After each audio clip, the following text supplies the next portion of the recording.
Olá, pessoal, e bem-vindos a mais um episódio de Eu Quero Ver o Filme, o mais infernal podcast sobre cinema, filmes e as pessoas que os assistem. Eu sou o seu apresentador também, vindo do inferno, Rafael Coelho. E comigo hoje estão a semente da destruição, Leonardo Wittmann. Olá, pessoal. E o verme maldito, Alexandre Rossi. Bom dia, boa tarde, boa noite, ouvintes do Eu Quero Ver o Filme, a comunidade mais chifruda do inferno. Só pra contexto, tá? Eu não tô esculachando, Alexandre, é que são duas histórias do Hellboy que eu lembro o nome. Sim. Então... Não, era o Verme Vencedor? Não, acho que eu errei ainda o título. É a semente da destruição e o verme... Acho que o verme vencedor. Acho que é. Não, o verme maldito. Alexandre, tu não é maldito, tu é vencedor, pelo menos. Ah, tá. Um verme vencedor. Mas enfim, a gente tá aqui hoje pra falar sobre um filme, mas antes nós vamos falar sobre outros filmes, numa manobra não muito confusa, que é o que a gente tem assistido ultimamente. Eu vou abrir esse bloco falando rapidinho que eu assisti, porque eu tenho uma coisa que eu preciso gritar 2 segundos a respeito. Que eu assisti o filme Nas Terras Perdidas, do autor inigualável Paul Widescreen Anderson, um dos meus diretores favoritos.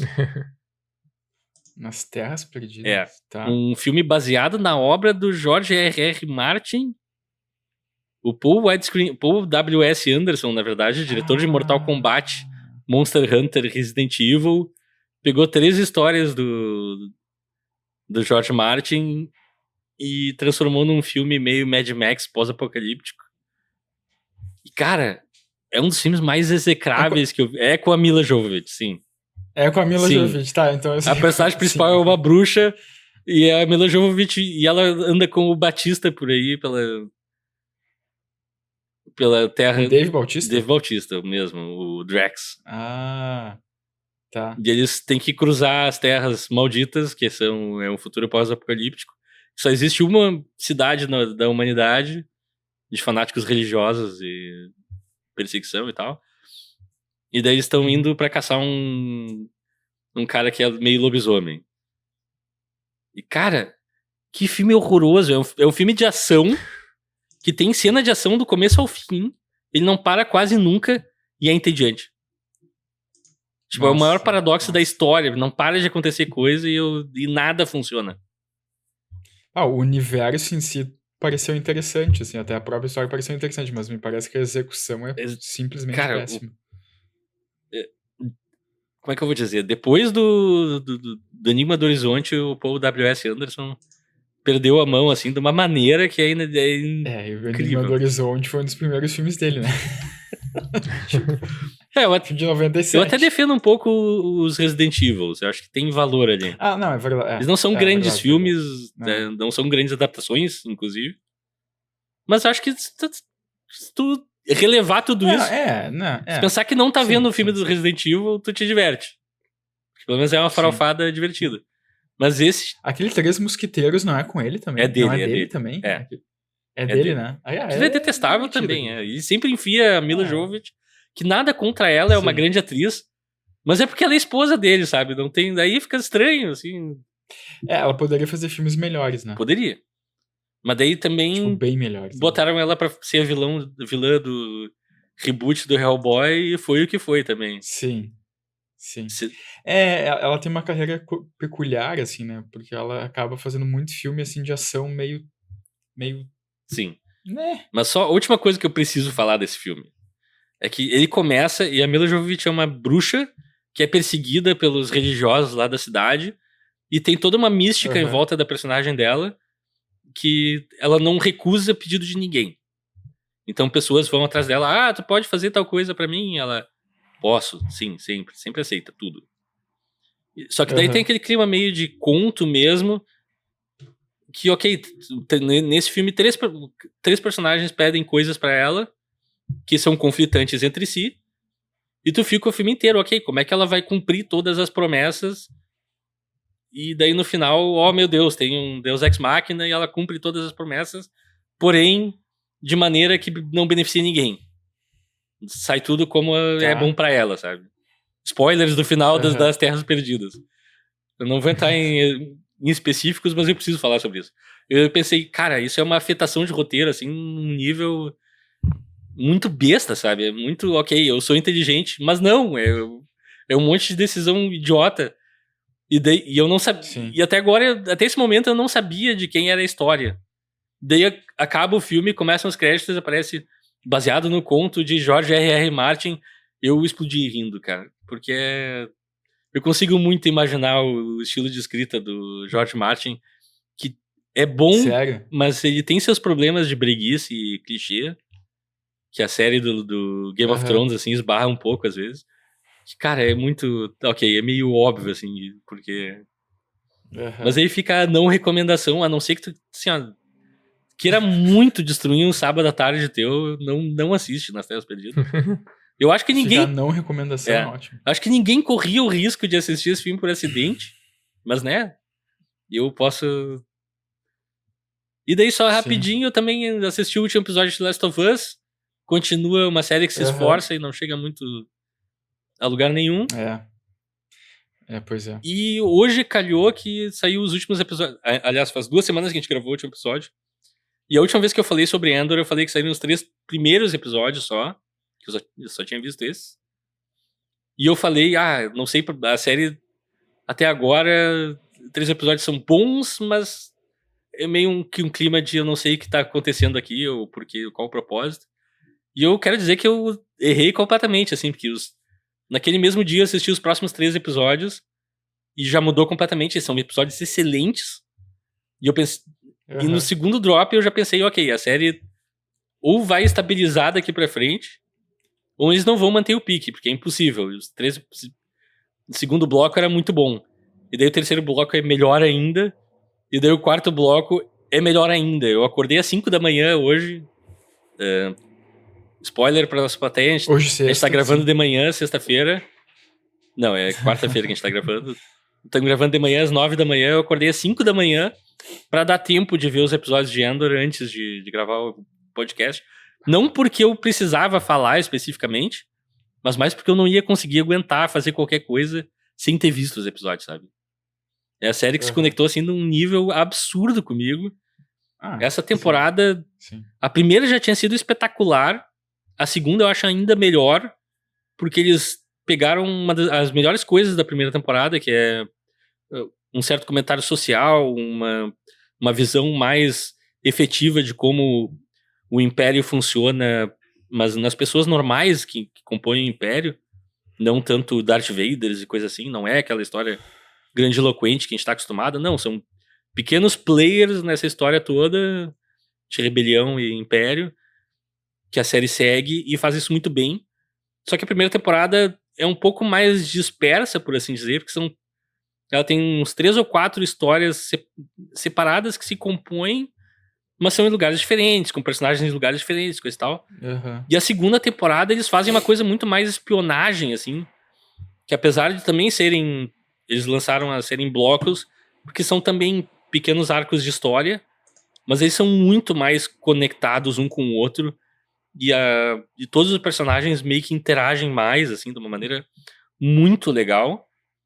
E a série termina no momento que o filme Rogue One tem que começar, sabe? Então, não é um filme que eu goste absurdamente, mas eu tô muito curioso pra rever, porque eu acho que o contexto que a série dá é capaz de mudar muita coisa daquele filme pra mim, assim. E, eu não consigo recomendar essa série forte o suficiente. Se tu não viu ainda porque tu não gosta de Star Wars, eu vou te dizer, Star Wars é quase que inconsequente. É circunstancial a presença de Star Wars ali. A história é tão boa, os personagens são tão bons, que podia ser qualquer outro setting e ia funcionar. Então, assim, se tu não viu, tu tá perdendo tempo. Vai ver Andor, por favor. E a série acabou, né? Agora ele conectou com Rogue One, não tem mais o que contar. Tony Gilroy vai ter suas merecidas férias. O cara que entrou em crise... Eu não sei se vocês conhecem a história, eu não devia contar aqui, mas enfim, um pequeno parênteses. O diretor do Andor fez o pitching da série lá em 2019. E a série foi aprovada. E daí bateu a pandemia e parou tudo. Parou a produção, ele ficou em casa. E nesse momento ele foi acometido de um ataque de ansiedade. Que ele pensou, eu não quero fazer essa série Eu não quero ter que me comprometer por anos e fazer um monte de gente trabalhar pra mim pra fazer esse negócio. Eu acho que não vai dar certo. Eu acho que eu sou incompetente, aquela coisa toda. E eu, cara, eu só posso pensar que esse tempo e essa dúvida tenham sido, assim, fundamentais pra ele idealizar a coisa mais corretamente. Teve mais tempo de pré-produção que essas séries da Disney especialmente têm, geralmente. E, cara, eles fizeram algo realmente especial, assim, é muito, muito interessante. Enfim, foi isso que eu vi. O Tony Gilroy não é o diretor do Abutre também? Eu acho que é. É uma coisa Gilroy, né? O diretor do Abutre. Não sei se é irmão ou é ele mesmo. Eu acho que é ele. Deixa eu... Alguém vai falando aí que eu já sano a dívida. Pode ir, Alexandre. Eu posso entrar nas coisas que eu assisti? Claro. É por isso que tu tá aqui. Tá, não, beleza. Não, eu queria só destacar uma... Tá. Vai, Alexandre. Eu queria só destacar um filme que eu vi. Recentemente a gente fez um bloco aqui, um mês temático sobre meio que filmes de matinê, assim, sessão da tarde, que já é a segunda vez que a gente faz. A primeira vez foi mais focado em heróis e essa foi mais geral, assim. E daí isso me fez lembrar de um filme recente, assim, que eu vi, não sei se faz 1 ou 2 anos, e eu acho que eu lembro de ter comentado em algum momento aqui no podcast já, mas eu revi ele essa semana. E, tipo, é daqueles filmes que tu olha, assim, tu vê num catálogo. Eu acho que quando eu vi ele pela primeira vez, ele tava na Max. E tu pensa, tá, é mais uma edição, uma adição de catálogo, um filme meio que pra encher catálogo ali, pra preencher a quantidade necessária. E aí, quando eu fui assistir, eu pensei, esse filme é uma grata surpresa, assim, porque é um dos filmes recentes que eu vi que mais emula, assim, que mais busca essa essência ali da sessão da tarde, assim, dos filmes que passavam na sessão da tarde nos anos 90, 80, e tem muito a narrativa dele, lembra muito esses filmes, que é um filme chamado Que Horas Eu Te Pego, é uma comédia comédia romântica com a Jennifer Lawrence. Sim. Protagonizada pela Jennifer Lawrence. E até deixa eu ver o restante do elenco. E o garoto é o Andrew Barth Feldman. E, cara, a premissa do filme é que, tipo, é uma família rica e tipo, que o filho deles é muito introvertido, que vive só no quarto e não sai pra nada. E eles resolvem contratar alguém, uma mulher, pra namorar o filho deles. Eita. E aí a Jennifer Lawrence, ela, tipo, fica sabendo disso, ela tá precisando de grana e se interessa, e aí a história acontece, assim. E, cara, é uma meio que comédia de erros, meio romance. É uma comédia romântica que não é tão clichêzona, assim, sabe? E ela faz várias referências a essa época. O próprio Matthew Broderick, que é o pai do guri, né? Ele tá no filme e ele se referencia em algum momento ali.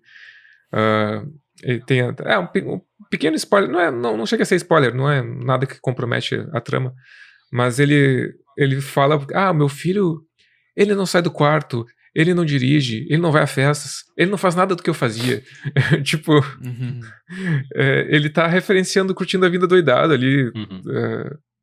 E o filme sabe disso, né? O filme brinca com essa dinâmica dos filmes de sessão da tarde. Eu achei o filme bem surpreendente. Tem cenas bem interessantes, assim. Tem uma cena de música que o guri canta, que eu acho bem massa, assim, toca piano. Também não vou ficar... Eu tô citando partes do filme, mas eu não quero dar muitos spoilers, mas eu achei bem massa. Eu quis rever esse filme, assim, porque é um filme... Aqueles filmes fáceis de assistir, assim. E ele tá agora na Prime Video. Então, eu reassisti ele essa semana, eu achei bem massa. E pra ficar aqui no meu quadro de reality shows aleatórios... Não, o BBB já terminou, nem vem. Não, eu tenho que sempre dar uma dica de reality show aleatório. Eu assisti Mukiranas na HBO Max. Mukiranas.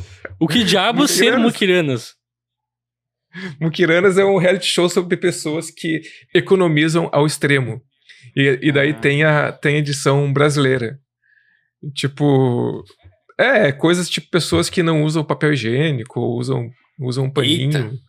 Ou que fazem... Nossa. Tem economias que a gente não precisa fazer, mas ok, eu entendo que o entretenimento é ou isso. que né? fazem fio dental com sacola plástica e coisas assim. Nossa senhora, meu Deus. Incrível. Eu E aí- podia ter ficado sem esses exemplos, principalmente o primeiro, mas beleza. Mas são exemplos que a série Eu dá. gostei pô. dos exemplos. Mas eu não queria esse... É bem interessante. Tá, Oi? são pessoas que É. não... Quer dizer, tipo, tem uma situação financeira que não necessariamente precisariam, Sim. né, fazer isso, mas é tá. um hábito. E então, é uma série que fala sobre isso. Sobre pessoas que são pão duro. Mukiranas. Ao extremo, né? Porque. Mão de vaca. Nossa. Exato, ao extremo. Só uma correção rapidinha. O Tony Gilroy, na verdade, ele dirigiu só o Michael Clayton, de 2007, do Legado Bourne, basicamente. E um outro filme chamado Duplicity, que eu não sei qual é o nome brasileiro.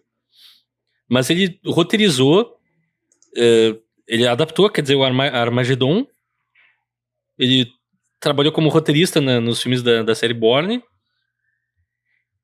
E também escreveu, foi um dos roteiristas do Rogue One mesmo, então... Só pra constar, assim... Ele foi um dos roteiristas do Rogue One. Ele trabalhou no Advogado do Diabo também, um monte de coisa interessante, assim. Como roteirista? E ele foi roteirista do Nightcrawler também, Leonardo. Mas é roteirista, não é o diretor, né? Então o diretor deve ser o irmão dele, porque também é Gilroy, o diretor. Pode ser.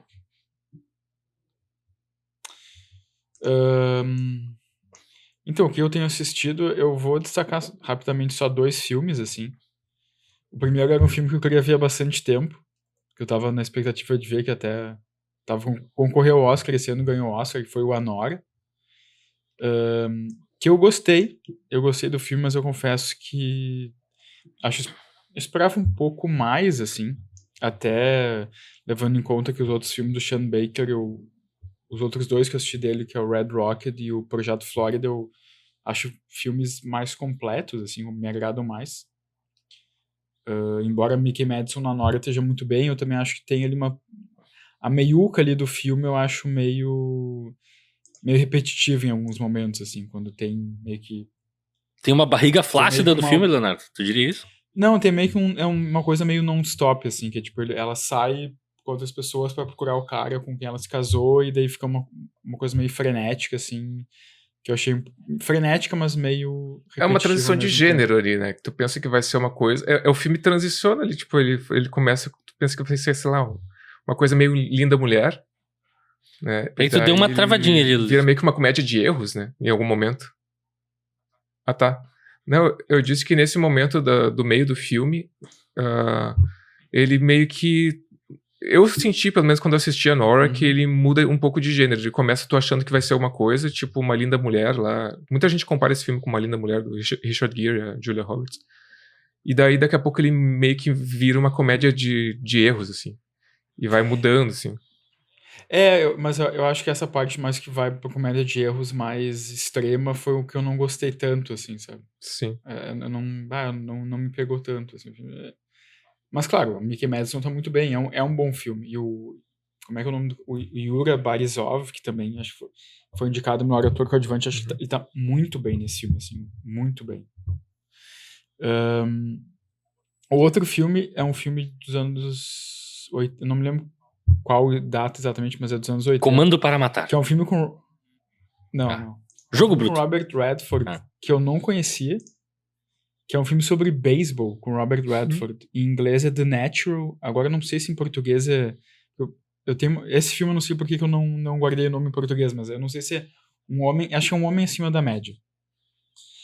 E Cara, é um dos filmes de esporte, assim, mais legais que eu já vi na minha vida, assim. Tipo, porque ele tem uma coisa super nostálgica sobre o jogo, assim, ele tem o começo é super poético, mostrando assim, a infância do personagem em pouquíssimas cenas, em cenas super curtas, assim. E... Enfim, não tem muito o que dizer sobre o filme, porque a gente também não tá falando sobre ele. Mas fica a dica, porque eu achei um filme super, assim, como ele lida também com essa questão de sorte e azar no jogo. Achei muito interessante esse filme. Então essas são as minhas dicas. Ah, sim, e se vocês me derem espaço para fazer um merchan também. Vai lá. Quem for de Porto Alegre e estiver em Porto Alegre nessa sexta-feira, eu vou lançar Só que assim, o podcast vai sair depois não, sai à meia-noite, dá tempo, dá tempo. Se alguém ouvir na sexta-feira de manhã ou na sexta-feira de tarde, dá tempo, né? Hoje, sexta-feira, a partir das 7h30 da noite, no Fervo Bar, que é na Miguel Toste 553. Vou lançar meu primeiro livro, que chama Um Cowboy para o Fim do Mundo, então quem quiser me prestigiar, mas também prestigiar o pessoal do podcast. Estaremos todos lá, obviamente. Estaremos nós 3 lá. Então, né, fica a dica também. Massa. É isso. Eu ia comentar rapidinho que eu acho interessante. Tem vários filmes de beisebol que tu gosta, né? E eu nada contra, assim, porque obviamente os filmes tu não precisa entender do esporte, mas eu confesso que eu tenho uma certa dificuldade de me relacionar com coisas do beisebol. Eu senti isso mesmo vendo Moneyball, que é um filme mais conceitual sobre estatísticas e coisa e tal do esporte, que acho que é um bom filme, não tô falando mal aqui do Moneyball, mas a parte que envolve beisebol sempre me dá uma certa... É estranho, assim. Não, eu não acho que não me envolvo tanto com a questão de, tipo, ser um filme de beisebol. Acho que pra mim, tipo, é um filme sobre esporte. Claro. Sabe? Tipo, é isso, assim, sabe? Não me entenda mal, não tô dizendo aqui que é impossível ver um filme do esporte que tu não acompanha, mas é uma coisa que sempre me dá um certo bloqueio. Se fosse um filme sobre futebol, seria mais, acho que eu gostaria mais, né? Porque beisebol realmente não tem tanto apelo pra mim, eu também não entendo muito as regras, assim. Mas acho que são paralelos interessantes. Claro. Acho que tem paralelos de filmes de beisebol com filmes de outros esportes que são muito parecidos. Sim, eu acho que... Tem funcionamentos parecidos. Tem algumas mecânicas por trás de como o esporte funciona que são meio que relevantes para todos os esportes. Tu vê no boxe, tu vê na... Tipo, tu não precisa literalmente gostar. Eu só acho interessante, assim, que, como... Também penso em outros filmes de futebol que eu gosto muito, tipo o Maldito Futebol Clube. E daí eu me pergunto, eu gosto desse filme porque ele é um bom filme de futebol ou porque ele é um bom filme? Eu sempre fico um pouco nessa... Sim. Tipo, eu tenho um carinho muito grande por ele ser de futebol. Assim, pra mim é impossível divorciar isso. Eu não... Sobre o Maldito Futebol Clube, o que eu tava falando é que seria interessante alguém que não gosta de futebol ou que não assiste futebol assistir o filme e ver se interessa, né? Ou fazer, tipo... a gente assistir um filme sobre algum assunto que a gente não gosta com banda dinâmica parecida. Daí, que sei lá, não teria como, né? É outro filme. Pra mim, eu já fiz. O Moneyball é isso pra mim. Não é um esporte que me conecte. Mas eu gostei do filme. É que o Maldito Futebol Clube, eu acho que é uma coisa que pega muito pra quem gosta de futebol, porque tem coisas muito específicas, fala sobre as ligas, vários times da Inglaterra, as ligas de descenso e a segunda liga. É um mundo muito específico. Ao contrário de, por exemplo, Ted Lasso, que é uma série que muita gente que não gosta de futebol gosta também. Porque é uma coisa mais genérica. Assim. Até o pessoal que gosta mesmo fala, e é real, que as cenas de futebol não são exatamente muito bem feitas. Quer dizer, eles tentam até, mas não tem como. Assim, tipo, é difícil. Mas não é o foco da série. Assim. O foco da série são outras coisas. A interação dos personagens, as situações. O futebol é meio que pano de fundo. Então, tem filmes e filmes, assim. O Maldito Futebol Clube é uma coisa mais focada, eu acho, em futebol mesmo. Total. Eu acho que é justamente isso que me pega também. Mas eu sempre fico na dúvida, assim. Eu gosto do filme porque ele é um filme de futebol ou ele é realmente um grande filme? Sei, eu acho que é. Eu, obviamente, entendo o suficiente de cinema pra saber que tem coisas muito bem feitas ali. Mas sempre fica um pouco aquela... mas será que tem um apelo especial pra mim? Mas enfim. Isso não vem ao caso agora. Nós estamos aqui hoje para falar do filme Hellboy de 2004. Um ano antes de eu entrar na faculdade de cinema, eu estava fazendo design quando esse filme saiu. Mas eu não consigo lembrar se eu fui ver esse filme no cinema, mas a gente vai entrar nisso em seguida.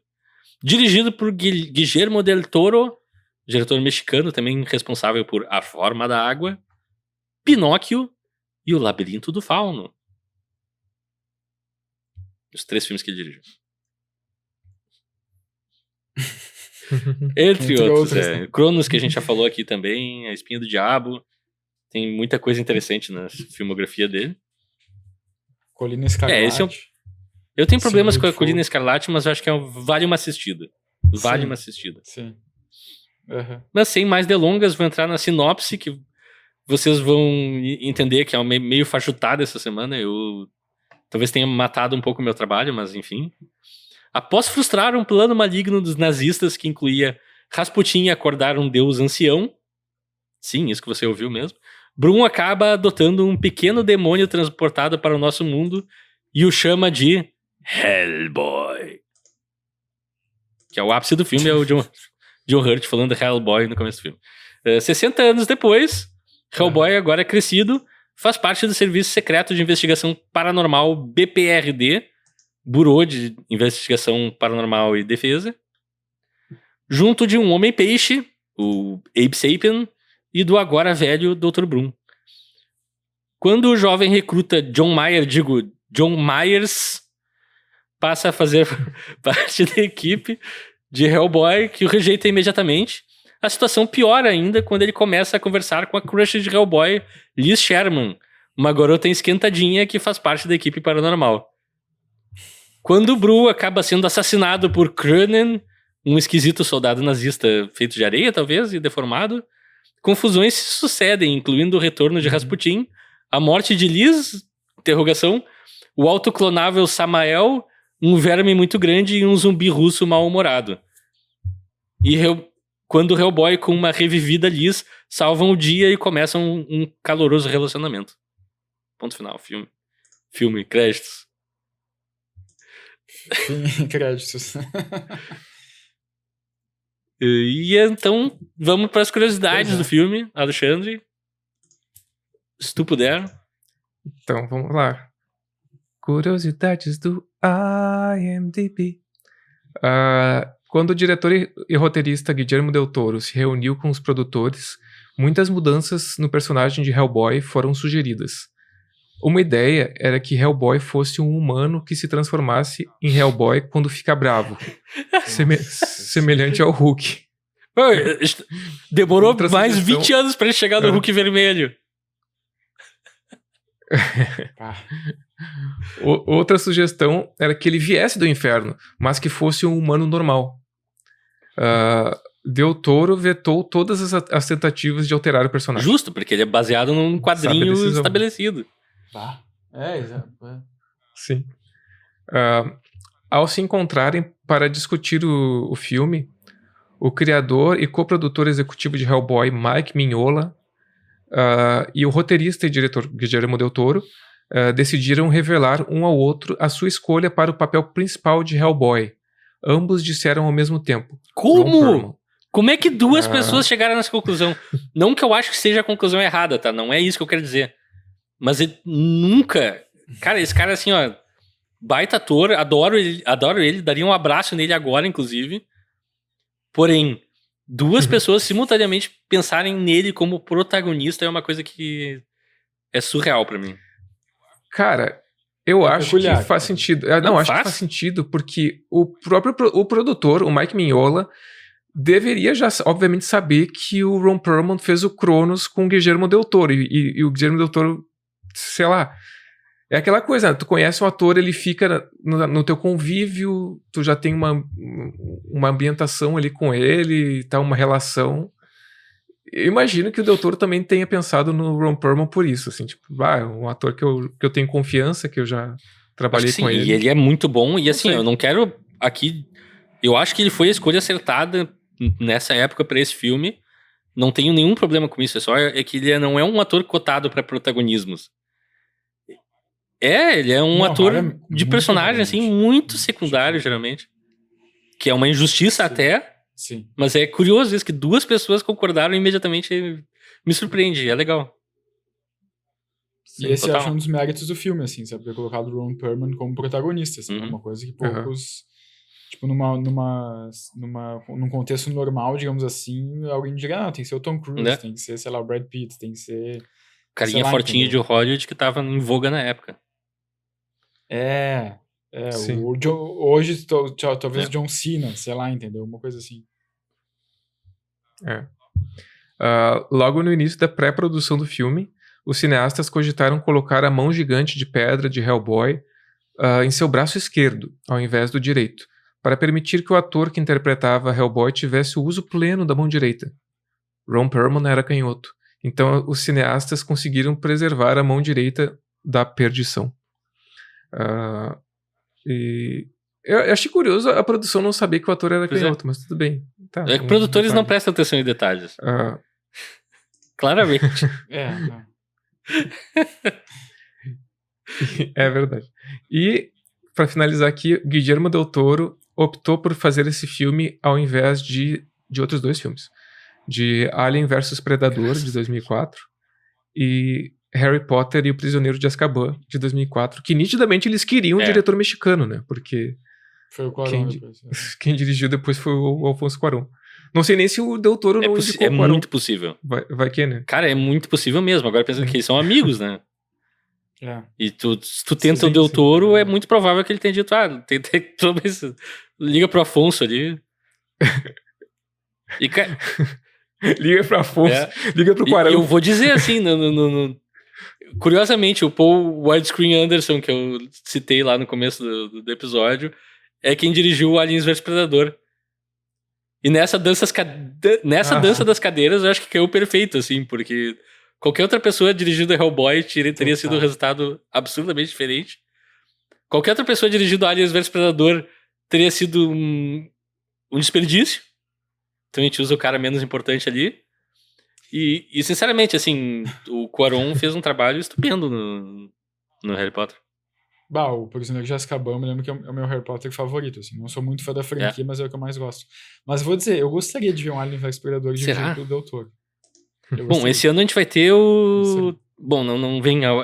Essa pauta não tem nada a ver com nada, então eu vou me preservar aqui.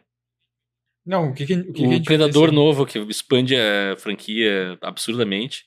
A continuação do Presa. Do Prey. Que... O Predador Badlands, eu acho. Que tem algumas... Eles também parece que...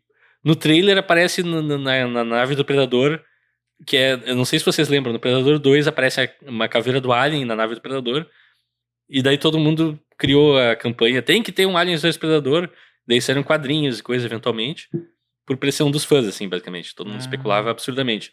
E nesse trailer do Predador Badlands aparece uma caveira do alienígena do Independence Day. E acho que é uma tentativa total de querer fazer um crossover ali também. Mas isso não tem nada a ver, a gente tá aqui pra falar de Hellboy, poxa. Eu quase falei palavrão. Por favor, então, vamos começar com a primeira impressão de todo mundo. Eu acho que eu posso começar. Opa, eu quero fazer um parênteses. Eu acho que vale a gente dizer como é que a gente chegou nessa escolha. Verdade. Essa escolha foi escolhida por você. A gente fez uma enquete. A gente sugere filmes. A gente faz uma pré-seleção, mas quem faz a seleção final é o público. E a gente abriu uma votação nas nossas mídias sociais. Eu estraguei todo o set de imagem da minha câmera. Enfim, eu tô estourado agora. Espero que volte ao normal, eventualmente. Agora sumiu, literalmente. Pra quem tá ouvindo em áudio, isso aqui vai ser horrível. Mas enfim, a gente abriu a votação com as nossas 3 indicações. Eu indiquei o Robocop, porque o Amantes Eternos se passava... o Amantes Eternos se passava em Detroit. Sim. O Alexandre botou Romeu e Julieta, por toda a questão de amantes e coisa e tal, toda uma questão temática. Romeu mais Julieta. Que eu achei que ia ser o vencedor. E daí, o que a gente menos esperava, que é o Leonardo trouxe o Hellboy por causa do John Hurt. Mas eu não fico menos feliz. Na verdade, essa enquete eu gostei das 3 indicações. E foi surpreendente e foi legal, assim. Eu gosto quando nosso público consegue nos surpreender, porque o nosso público é um tanto óbvio, né? Nossa, sim, isso é verdade. Não, a gente aprecia. Isso Muito aí obrigado. ajuda. Acho que foi uma votação muito legal. Acho que foi muito tricky, o pessoal compareceu. Com certeza. A gente tava um pouco reticente se a gente ia voltar a fazer enquetes e tal, porque a gente ficou muito tempo afastado. Vai saber se as pessoas vão manter interesse. Mas aparentemente ainda tem interesse em votar em filmes, então acho que foi extremamente divertido de novo. Sim. E é E a primeira vitória do Leonardo. Parabéns, Leonardo. Pra registrar. Tá empatado comigo. E o Alexandre continua sendo o mestre dos magos do podcast. Com múltiplas vitórias. Eu poderia dizer que o campeão voltou. Né? Não, o campeão estreou agora. O campeão nunca foi embora. Ele sempre esteve aqui. Tu ganhou uma vez e já subiu na cabeça. Tá, vamos falar do filme de uma vez. Totalmente. Então vamos para as primeiras impressões. Qual foi o primeiro encontro que vocês tiveram com Hellboy? A primeira vez que eu vi esse filme, se eu não me engano, foi no cinema mesmo, quando estreou, lá em 2004. E eu me lembro senhor que de idade? eu já conhecia os quadrinhos do Hellboy. Já gostava. O Mike Mignola é um dos meus desenhistas de quadrinhos favorito, assim. Acho um dos meus top 3, assim, de desenhistas. E eu me lembro quando eu fui ver, eu gostei muito do filme. Acho até hoje, isso foi uma coisa que eu pensei agora depois de reassistir o filme, eu acho que a escalação do Ron Perlman como Hellboy, pensando em filmes baseados em quadrinhos, ela é quase, pra mim, não chega a esse ponto, mas é quase aquele acerto, assim, quase Christopher Reeve como Super-Homem e Hugh Jackman como Wolverine, assim, sabe? Porque pra mim, tipo, é um match incrível, assim, sabe? E até eu acho que de pegar um ator, como a gente falou antes, que não é um ator que até hoje não faz protagonistas, assim, ele acaba fazendo mais papéis secundários, coadjuvantes em filmes, e faz muito ele é um bem, grande diga-se ator, de vamos passagem. deixar isso extremamente claro. Claro, com certeza. Uhum. E eu acho que isso também é um mérito do Del Toro, é um mérito do Ron Perlman, assim, mas pra mim é um casting, assim, pra mim, fantástico, assim, pra ele como Hellboy. Tanto que se for ver os filmes mais recentes do Hellboy que tiveram, né, recasting, assim, eu achei que são filmes que... eu não vi o mais recente, que é o Hellboy e o Homem-Torto, se eu não me engano, mas são filmes que não funcionam tão bem, assim, sabe, quanto esse primeiro do Del Toro e o segundo também do Del Toro, que eu não gosto tanto, até gostaria de rever, mas eu não gosto tanto. Mas, assim, esse Hellboy, pra mim, tirando algumas coisas que a gente vai comentar ao longo do episódio, pra mim, assim, é uma excelente adaptação de quadrinhos, assim, excelente mesmo, assim. Por enquanto é isso. Interessante, Alexandre. Então, cara, eu tinha lembranças desse filme e agora eu tô me dando conta que eu acho que eu nunca tinha visto o primeiro Hellboy. Eu certamente sou o que menos tem familiaridade porque eu não conheço os quadrinhos, assim. E agora eu me dei conta que o que eu assisti foi o Exército Dourado, que é o Hellboy 2, que eu assisti no cinema. Eu acho que eu vi com vocês, inclusive. Não tenho certeza, mas eu tenho certeza que eu vi esse filme. De 2008. Então foi esse que eu assisti. De 2008, exato. E então eu acho que essa foi a primeira vez que eu assisti o Hellboy, o primeiro Hellboy do Del Toro. E, cara, é muito curioso porque algumas coisas me chamaram a atenção nesse filme. Primeiro, a ambientação. Eu sempre fico fascinado de como um diretor consegue, e eu fico tentando procurar como imprimir a sua assinatura, assim. Tem diretores que conseguem fazer muito isso. E na primeira cena ali, lá que tá na guerra, tem um personagem que é um carinha que ele tá com um capote e um óculos redondinho, sabe? Ele tem uma barbinha, assim. Quem é esse o professor personagem? Brum? Até esqueci. Jovem? Se não é o professor. É o professor jovem.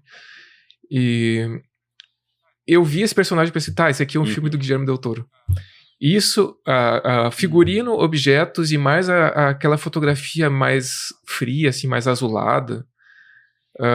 Eu não sei, é uma magia ali que ele constrói. Ali, acho que é o outro assinatura. Guillermo que faz a fotografia. Desculpa abrir os parênteses rápido. Guillermo Navarro colaborador de longa data do Doutor. Mas é fascinante ver como como o diretor consegue, num filme de quadrinhos, que é uma adaptação, assim, que poderia ser uma coisa mais genérica, imprimir a sua assinatura, como o Tim Burton fez nos Batman, sabe? Que é um Batman, uma coisa que pode ser muito bem, sei lá, mais genérica, mas como a Marvel faz, por exemplo, que é tudo igual. A estética dos filmes são muito parecidas.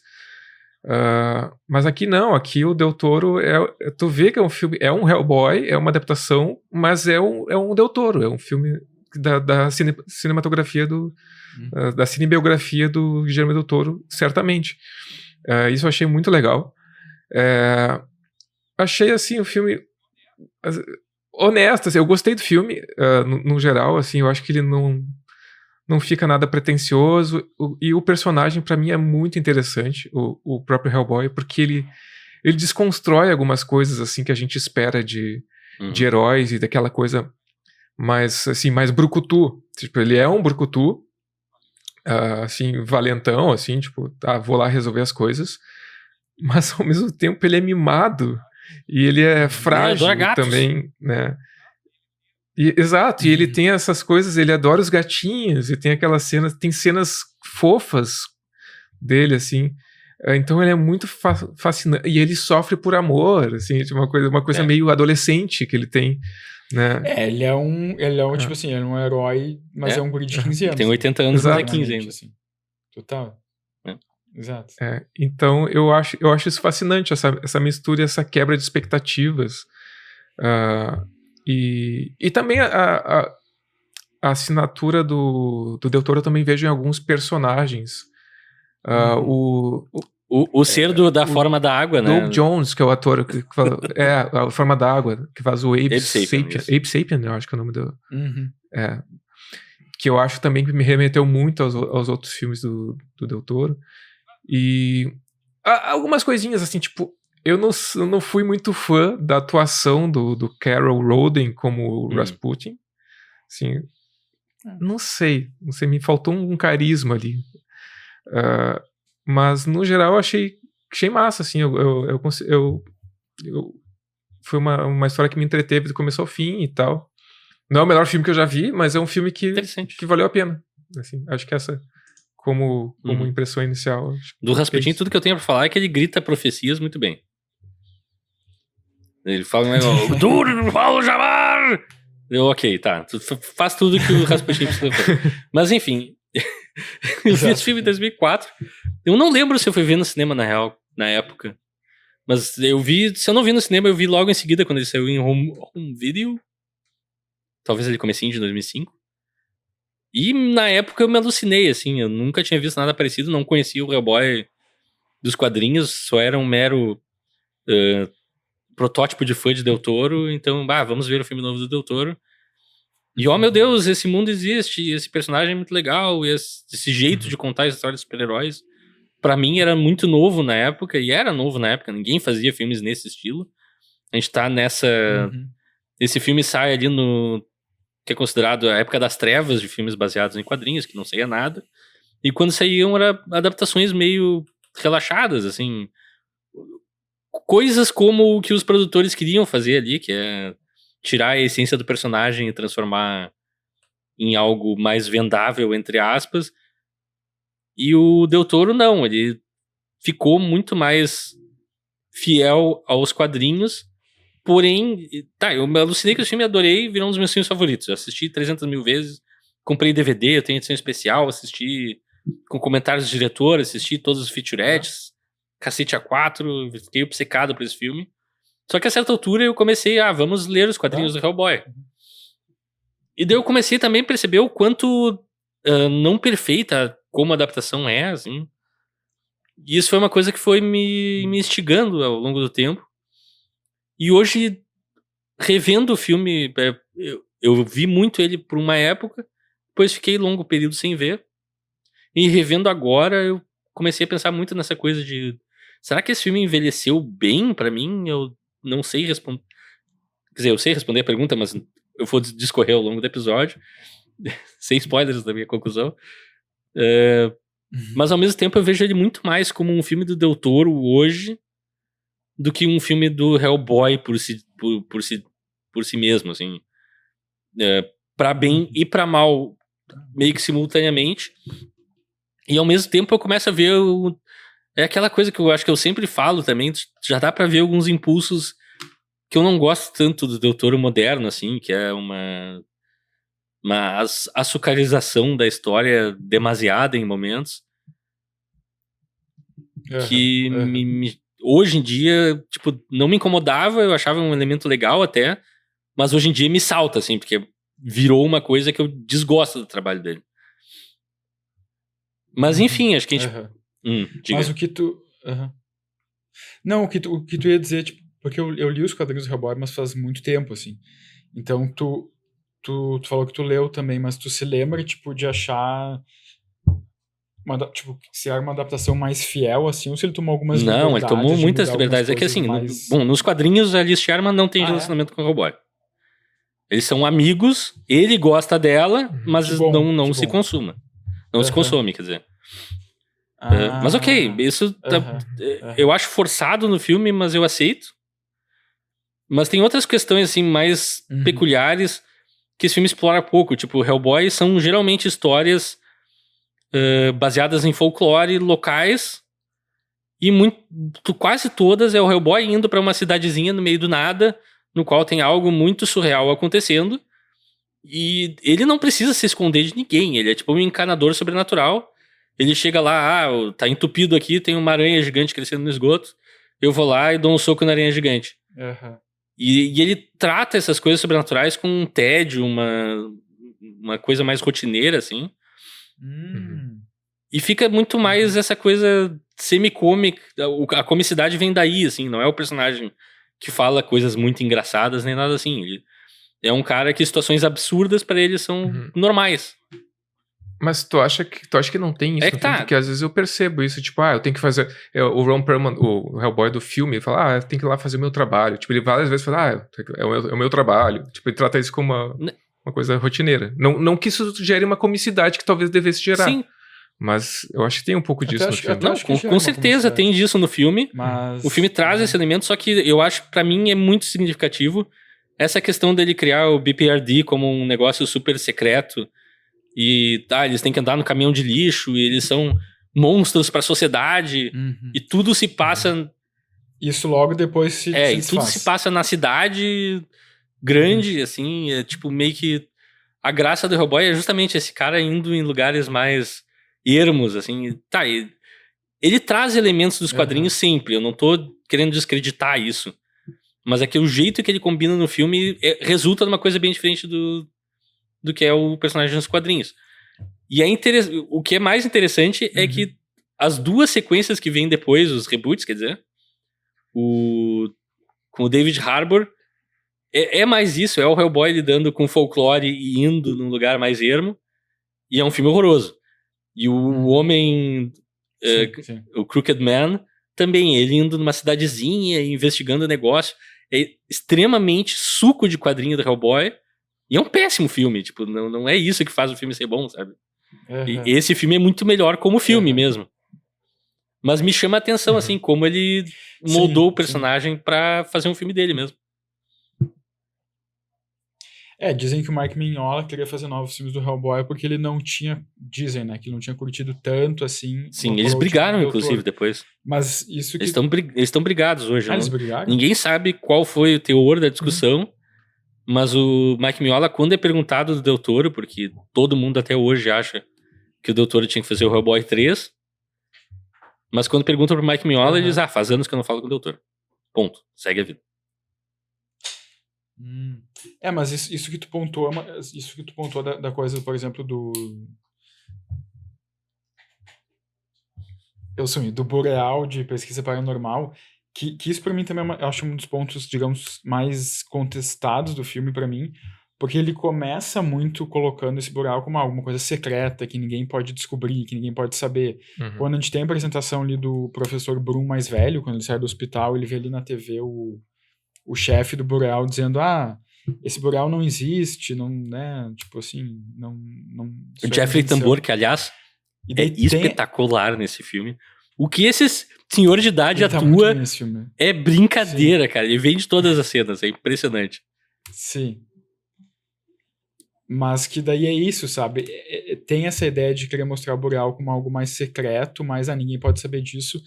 Só que, cara, alguns minutos depois isso já vai por água abaixo, assim, sabe? Porque tem aquela cena com o bicho lá no museu, que tem uma perseguição Samael. na rua, todo mundo vê o Hellboy, todo mundo vê o Samael, e algumas cenas depois acontece a mesma coisa num metrô, assim, sabe?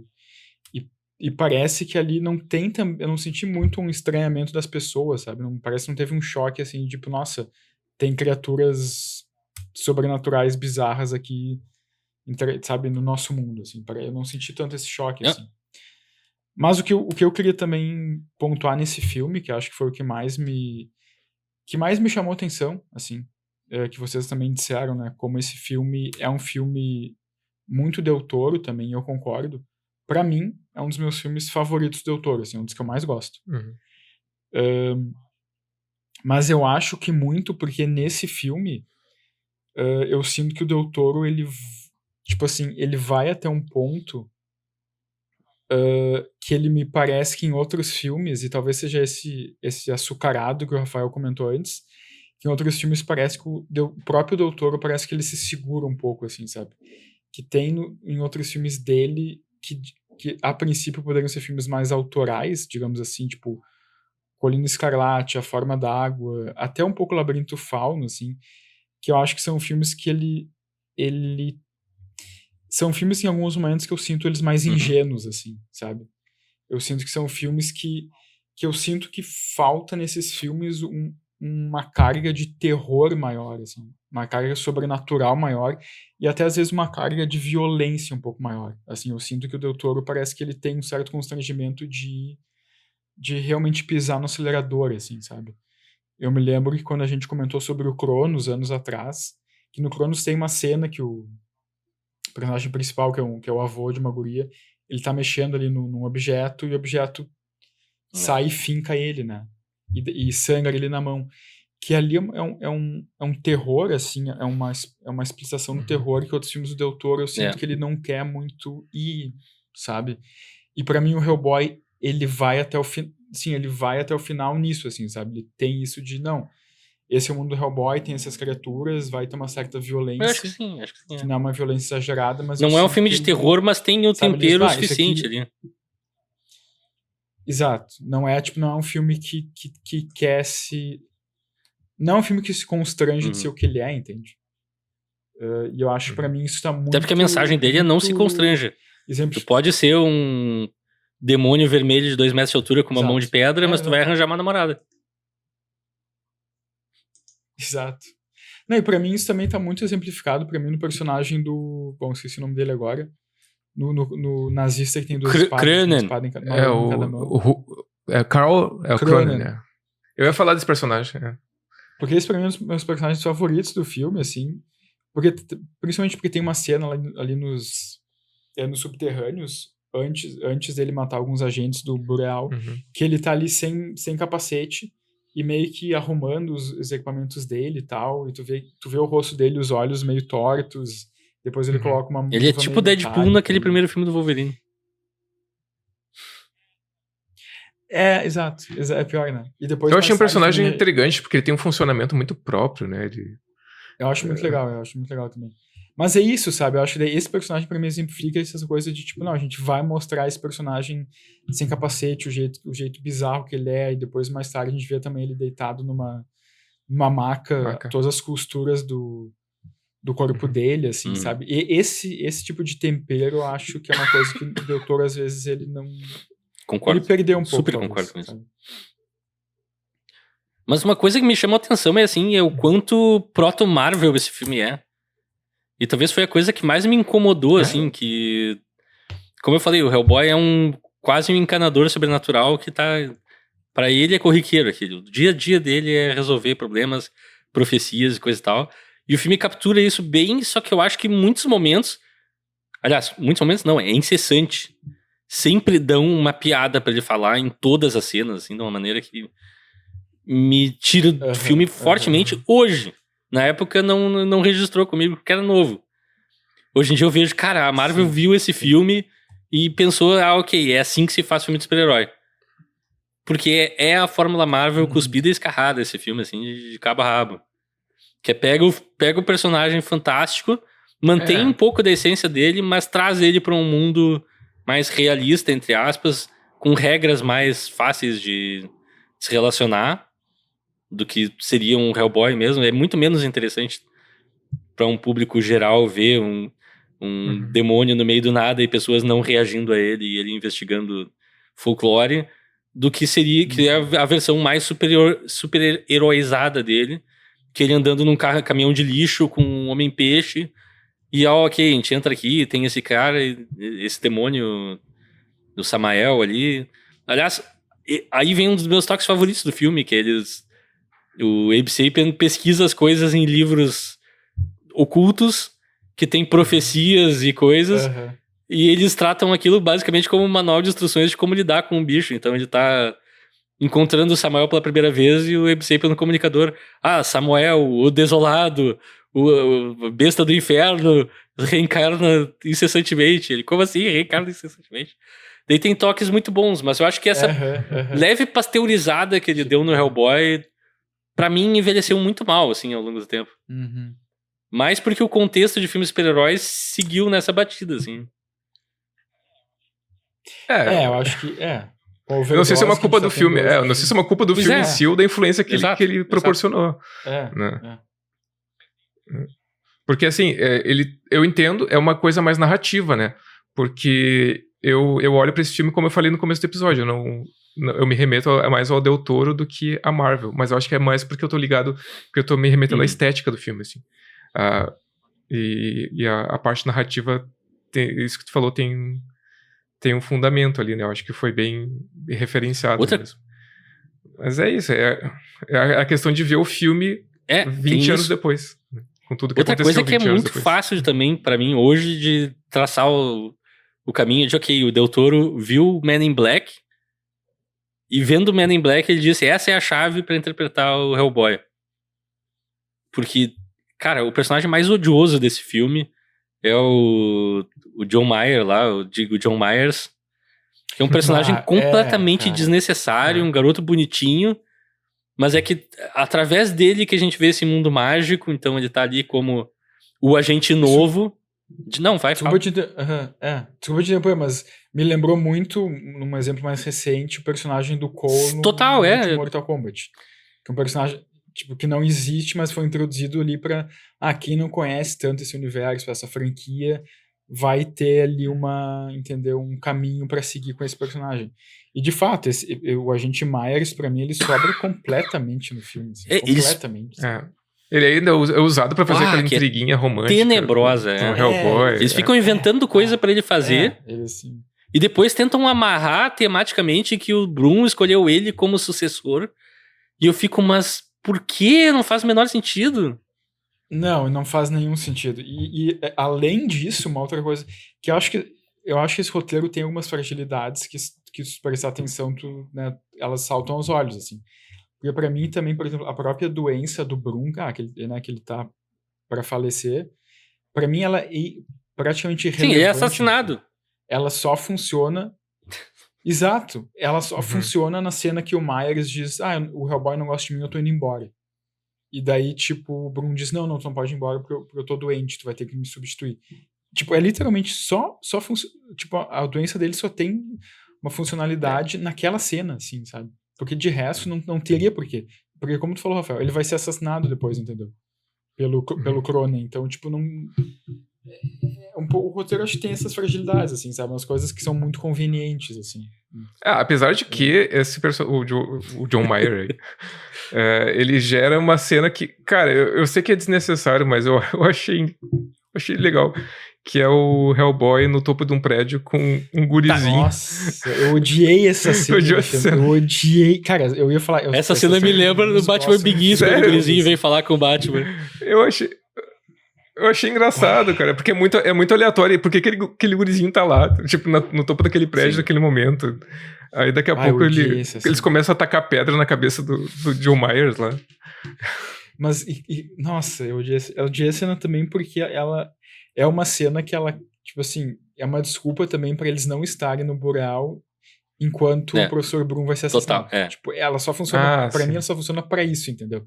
Só que daí ela é tão absurda em contraste com a cena ali dentro do Boreal, que é uma cena mais tensa. Que é uma que cena tu fica, excelente tipo, ali cara, eu quando não o quero Brum é saber assassinado, desse inclusive. romancezinho. É. Totalmente, toda a tensão que se cria ali, entendeu? Eu me lembro quando eu vi esse filme pela primeira vez, essa cena foi uma das que mais ficou na minha cabeça, assim, quando o Brum é assassinado. Só que daí tu cria esse contraste com uma cena de romancezinho, água com açúcar, e tipo, sabe? E o Hellboy ali meio guri de 15 anos com ciúme. Mas eu acho que é justamente pra construir essa personalidade dele, essa cena, não é? Mas acho que ela já tá construída, sabe? Pra mim ela já tá construída. Pra mim, assim, a gente já tem essa ideia do Hellboy. E não só isso, eu acho que se, sei lá, se o próprio Hellboy tivesse dentro do Boreal quando o Brum fosse assassinado e o Hellboy não tivesse como intervir ou não visse isso, ia ser muito mais tenso, entendeu? Daí eu até discordo um pouco, porque eu tô mais alinhado com o Alexandre, assim, eu entendo o que a cena estabelece, e eu acho legal que o Hellboy esteja fazendo uma coisa altamente inconsequente, enquanto algo muito importante tá acontecendo e ele perdeu. Isso eu acho legal. Pra mim, o que me incomoda é puramente a execução da cena. Okay. É o cara lá sentado no banco conversando com a Liz Sherman pra convencer ela pra ir pro BPRD e fazendo aquele, eu vou me espreguiçar pra botar o braço e tipo, ele tá dando em cima dela, ele não tá dando em cima dela, o Hellboy tá com ciúmes e não tá com ciúmes. Não, ele tá. Mas é muito... Não, ele tá, porque aquele braço total, é muito caricato, né, cara? Tipo, só que não condiz com nada que a gente viu do personagem. Ele é um cara cafona, CDF. Exato. Tipo, ele não faria aquilo. Ele seria um certinho o tempo inteiro. Então, assim... eu acho que nem precisaria daquilo pra motivar o Hellboy. Acho que seria mais legal se ele estivesse fazendo algo que parecesse que ele botou o braço em volta dela, mas não botou. Mas tá só olhar no banco, ou tá exemplificando alguma coisa, ou falando, ou se vira pra falar. Sabe? Eu acho que funcionaria melhor naquela cena. Pra mim, a execução da cena é que não funciona. Eu não gosto nem da execução, nem da ideia dessa cena. Sinceramente. E por que aquele gurizinho tá no topo daquele prédio naquela hora? Mas tudo bem. Ele faz biscoitos pra entregar pra, sei lá, demônios vermelhos que aparecem à noite. Mas, enfim, né, eu acho que ok, é uma cena, eu não gosto, mas... não é pedra, é um biscoito que ele taca na cabeça dele, né? É um biscoito que ele taca na cabeça. Não, eu acho que ele é uma pedra. É uma pedra? Eles estão comendo biscoito. Que o Hellboy jogar uma pedra na cabeça de alguém matava a pessoa, mas enfim. Não vem ao caso. Ele jogou delicadamente. Que nem o cara no começo do filme. Cara, isso é uma coisa que desde a primeira vez que eu vi esse filme eu tenho bronca com aquela cena. Que é ridícula. É uma bronca ridícula, eu sei. Mas no começo do filme tá o Brum falando com um general, eu acho, do exército. E eles estão atrás de uma trincheira ali, olhando, quando de repente o general pega, quando tá abrindo o portal e tal, ele pega uma granada e joga. Só que o ator fez o movimento mais fraco do mundo, assim, ele fala assim, E daí tu vê no plano da granada que a granada cai com uma certa distância. E nunca encaixou pra mim, eu sempre pensei aquilo, é muito tosco. Como é que ninguém corrigiu isso? Sim, ou corta antes de mandar, sei lá, faz qualquer coisa. Não tem nada a ver com nada, desculpa. Não, aliás, nem torna o filme melhor ou pior. Mas é uma coisa que sempre me incomodou e eu precisava falar. O cara joga assim, tem uma força e a granada voa longe. Mas eu acho pra mim um dos méritos do filme, voltando pra essa cena, porque eu acho que na cena isso já começa, assim, que é meio aquele...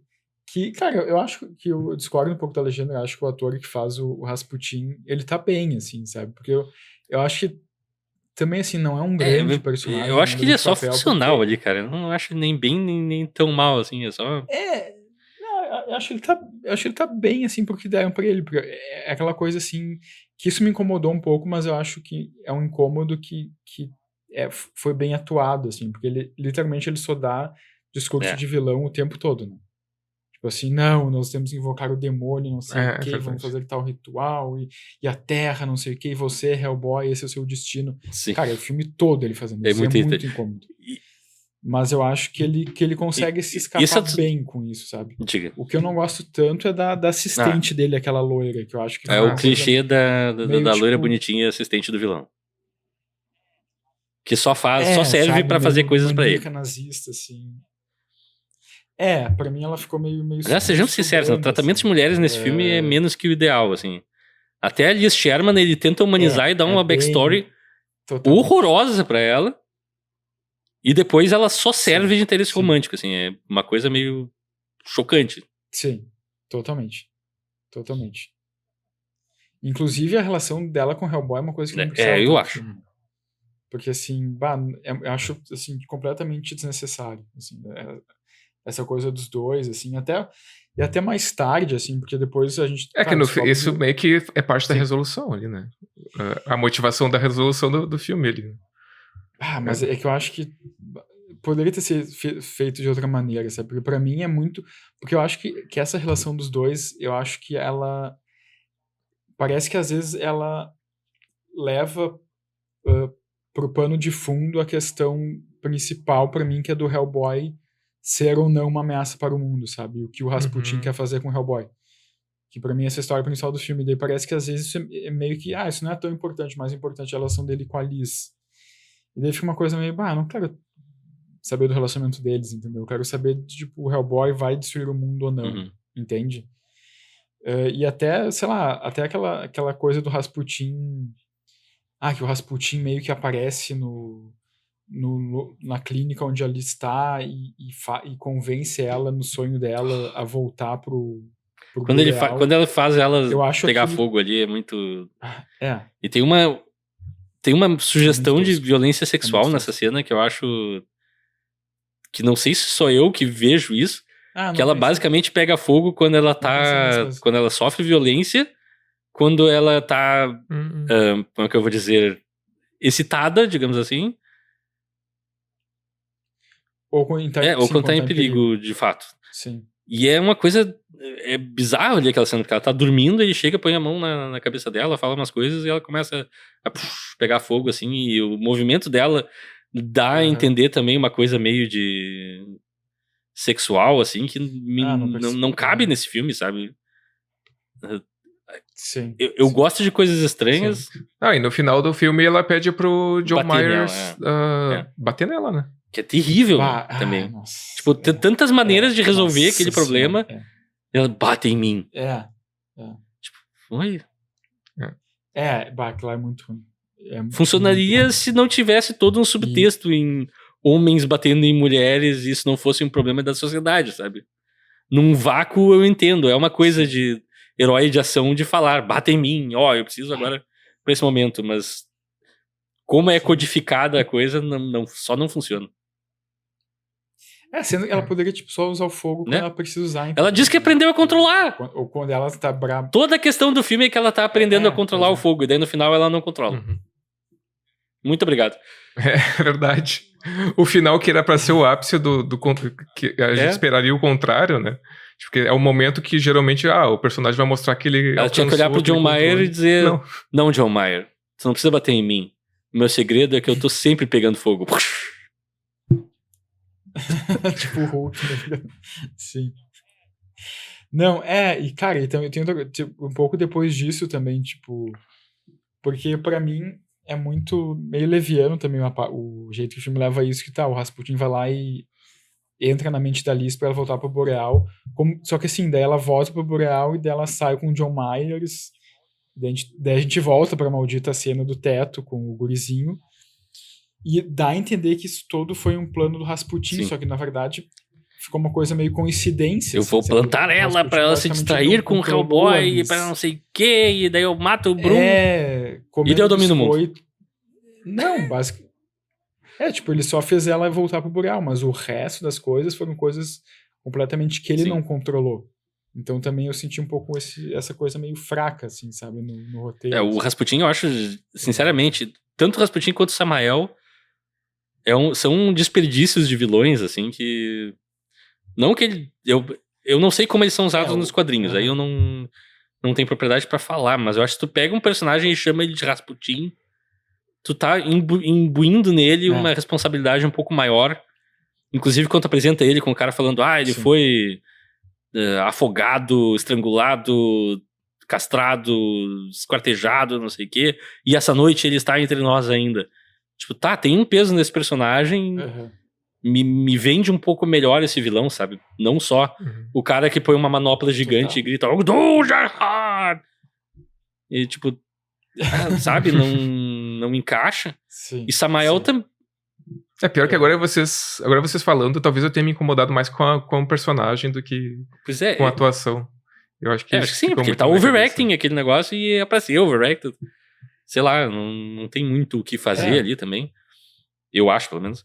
Mas também o Samael, que é famosamente um demônio famoso, que tem um nome de banda atrás do Samael. E aqui nesse filme ele é um cachorrinho que corre de um lado pro outro e quando mata ele se duplica, porque o Rasputin diz que ele faz isso. Exceto no final, quando eles explodem ele não se duplica, eu não sei porquê. Ele é alérgico a granadas, talvez? Não sei. Tipo, tem coisas que vêm e vão, assim, meio sem nexo. Eu preferia que fosse um demônio de fato, que tivesse uma como é que eu vou fazer? Uma agência maior sobre os seus atos. Que não fosse só um cachorro, sabe? Me dá algo mais interessante. Ele, sei lá, tem uma disputa de poder com o Rasputin. Algo a mais. Porque, cara, é muito fraco ali. Toda a cena de perseguição com o Samael também é uma perca de tempo, assim, enorme. Eu tô falando perca de propósito, tá? Não falo perca de verdade, só pra... Eu imaginei mesmo. Mas é que, tipo, a gente gasta várias cenas, ele vai até o metrô, e daí tem um bicho que põe um ovo no braço dele, e daí ele entra no trem, e daí o cara, não, você é um demônio, e bate nele com o negócio, daí ele cai no chão, daí o trem passa por cima, e daí o chifre dele... E é tudo assim, nada, sabe? Não tá contando nada, a história não tá avançando. Não é uma cena de ação particularmente divertida. Ele é só um cachorro, daí o Hellboy dá uns tiros nele e vai embora. E daí ele tem que salvar uma caixinha com gatos que aparece do nada, sabe? Que é meio tipo, what? Não sei, eu acho que tem algumas coisas muito mal concebidas nas ações do filme. E principalmente vindo do Del Toro, que tem... Eu sei que ele tem uma capacidade maior. Eu acho que ele tinha que ter desenvolvido mais uma narrativa ali, em vez desse miolo ser tão focado na geometria romântica que fracassa retumbantemente. Porque parece meio que parece uma coisa Total, meio sitcom ali, sabe? Uma coisa assim, meio Rachel e Ross, assim, sabe? Eles querem ficar juntos, mas não ficam. O filme, pra mim, perde muito com isso, assim. E outra coisa que eu não gosto é o quão mal construído é o personagem do Broom. Ele é totalmente apoiado na atuação do John Hurt, ponto. É uma boa, que é um puta ator, sim. Mas é que, tipo... Sim. E acho que ele leva muito bem esse personagem. Tu é induzido como público a gostar do personagem por causa da atuação simpática do cara. Ele não faz absolutamente nada ou não tem nenhum momento, assim, que tu... pra se conectar com ele. Eu comecei o filme e terminei o filme sem conhecer esse cara. E ele é a figura paterna do Hellboy e é fundamental que a gente sentisse a perda. Sim. A gente não sente muito essa perda porque a gente, tipo, meio que também, depois que o Hellboy já é adulto, a gente só vê os dois meio que brigados, assim, sabe? E de uma maneira muito, muito rápida também, né? A gente não vê muito ali da relação dos dois, assim. Introduzida a informação de que ele tá doente. E daí tu tem aquela expectativa como espectador, com perdão da redundância. Não é redundância, mas tudo bem. Que a gente vai ter que sentir. Tipo, tu tem a informação, isso aqui é pra eu sentir depois. Tipo, essa introdução dessa informação. Mas, de fato, o sentimento não vem. Porque não é construído adequadamente. Entendeu? Exato. Durante a narrativa. E é uma pena, porque, de fato, tu tem o John Hurt ali. Dava pra fazer mais coisa. Tu não precisa de muitas cenas. É o dilema do Anakin com o Obi-Wan. Que talvez seja pior, que em 2 filmes tu só vê os dois se bicando, sabe? Não tem um momento que estabeleça a relação deles como algo positivo. E nesse filme ele comete o mesmo erro, assim, ok, pais e filhos têm momentos que se bicam? Tem. Eles se amam enquanto estão brigando? Se amam. Mas pra construir essa história tu precisa ter todos os elementos, não só um. Uma outra coisa que eu acho que também o filme... que me incomoda um pouco no filme é como ele mostra os agentes do Boreal como completamente mas aí, assim, sabe? Aí vem uma coisa que é legal, vem dos quadrinhos, né? Mas é que nos quadrinhos é uma running gag toda a história o Hellboy tem um agente importante que vai com ele, e eles são as pessoas mais competentes, os melhores agentes secretos do planeta, e eles morrem de maneiras esdrúxulas pra monstros bizarros. Sempre. E é tipo, é pra ser cômico, sabe? Tu tem esse cara que é hiper mega agente e aparece sei lá, uma aranha e esbarra nele, não, ele morreu. Sabe? E isso é uma coisa que o John Mayer quebra essa graça, porque ele é um agente que não pode morrer. Pô, cara, toda vez que vocês falam toda vez que vocês falam John Mayer, eu fico imaginando o John Mayer no lugar do personagem com o violãozinho dele. É mais... É que é John Myers. Quando eles falam o nome do filme, eu não lembrava desse personagem sequer. Quando eles falam o nome de John Myers, eu não pude não fazer a conexão também. Mas é que tem esse agente que não pode morrer e lá no final do filme, só que eles põem um monte de agente que morrem a rodo, que até é engraçadinho, mas tipo, tu não estabeleceu ele, sabe? A graça do quadrinho é justamente o Hellboy tá nessa missão com esse cara. Ele é um agente genérico, mas ele é tribom. E ele morre ridiculamente. É a reversão da expectativa, né? É uma gag legal. Não tá muito estabelecido, né? O filme não estabelece isso também como uma piada. Não estabelece como uma piada. Estabelece só como uma coisa meio... mais um foi eliminado por um bicho, sabe? Mais um, daí fica meio... Isso não estabeleceu bem como uma piada, eu achei. E essa coisa da narrativa ali do personagem do John Hurt não ser bem introduzida, ele não ser bem explorada com o Hellboy, é aquilo que a gente estava falando, aí que se manifesta essa dosagem de tempo, né, da narrativa que o filme perde com personagens como o do John Mayer, como essa redundância do Rasputin, né, que ele fica repetindo sempre a mesma coisa. E por exemplo, poderia usar esse tempo para desenvolver mais essa relação, né? Então aí não é uma coisa que a gente fica falando, é desnecessário, mas esse tipo de coisa gera falta de tempo para desenvolver outras coisas no filme, né? Porque às vezes tu faz uma crítica, é desnecessário. Alguém foi lá e pensou nisso, em todas essas cenas. Eu já vi críticas falando, tu não pode falar que uma coisa é desnecessária no filme porque teve todo um penso, toda uma criação por trás disso. Mas eu acho que... Né? eu discordo que tu não pode falar. Tu pode. Porque tu pode ter tido todo um penso, mas aquele raciocínio pode não transcrever pra tela. Exato. Mas aí estamos, tipo, propondo soluções e analisando mais a fundo o problema. É isso, tipo, aí acaba faltando outras coisas que seriam talvez mais relevantes pra trama, né? E eu acho ainda mais... eu adoro o arco em si, mas é confuso pra mim por que aquele diretor chato, entre aspas, que é o Jeffrey Tambor, o personagem do Jeffrey Tambor ali, por que ele é o personagem mais bem desenvolvido do filme inteiro? Por que no final eu aprendo a simpatizar com ele e ele vira um cara legal no final, em detrimento de todos os personagens. Nem o Brum teve um tratamento tão bom.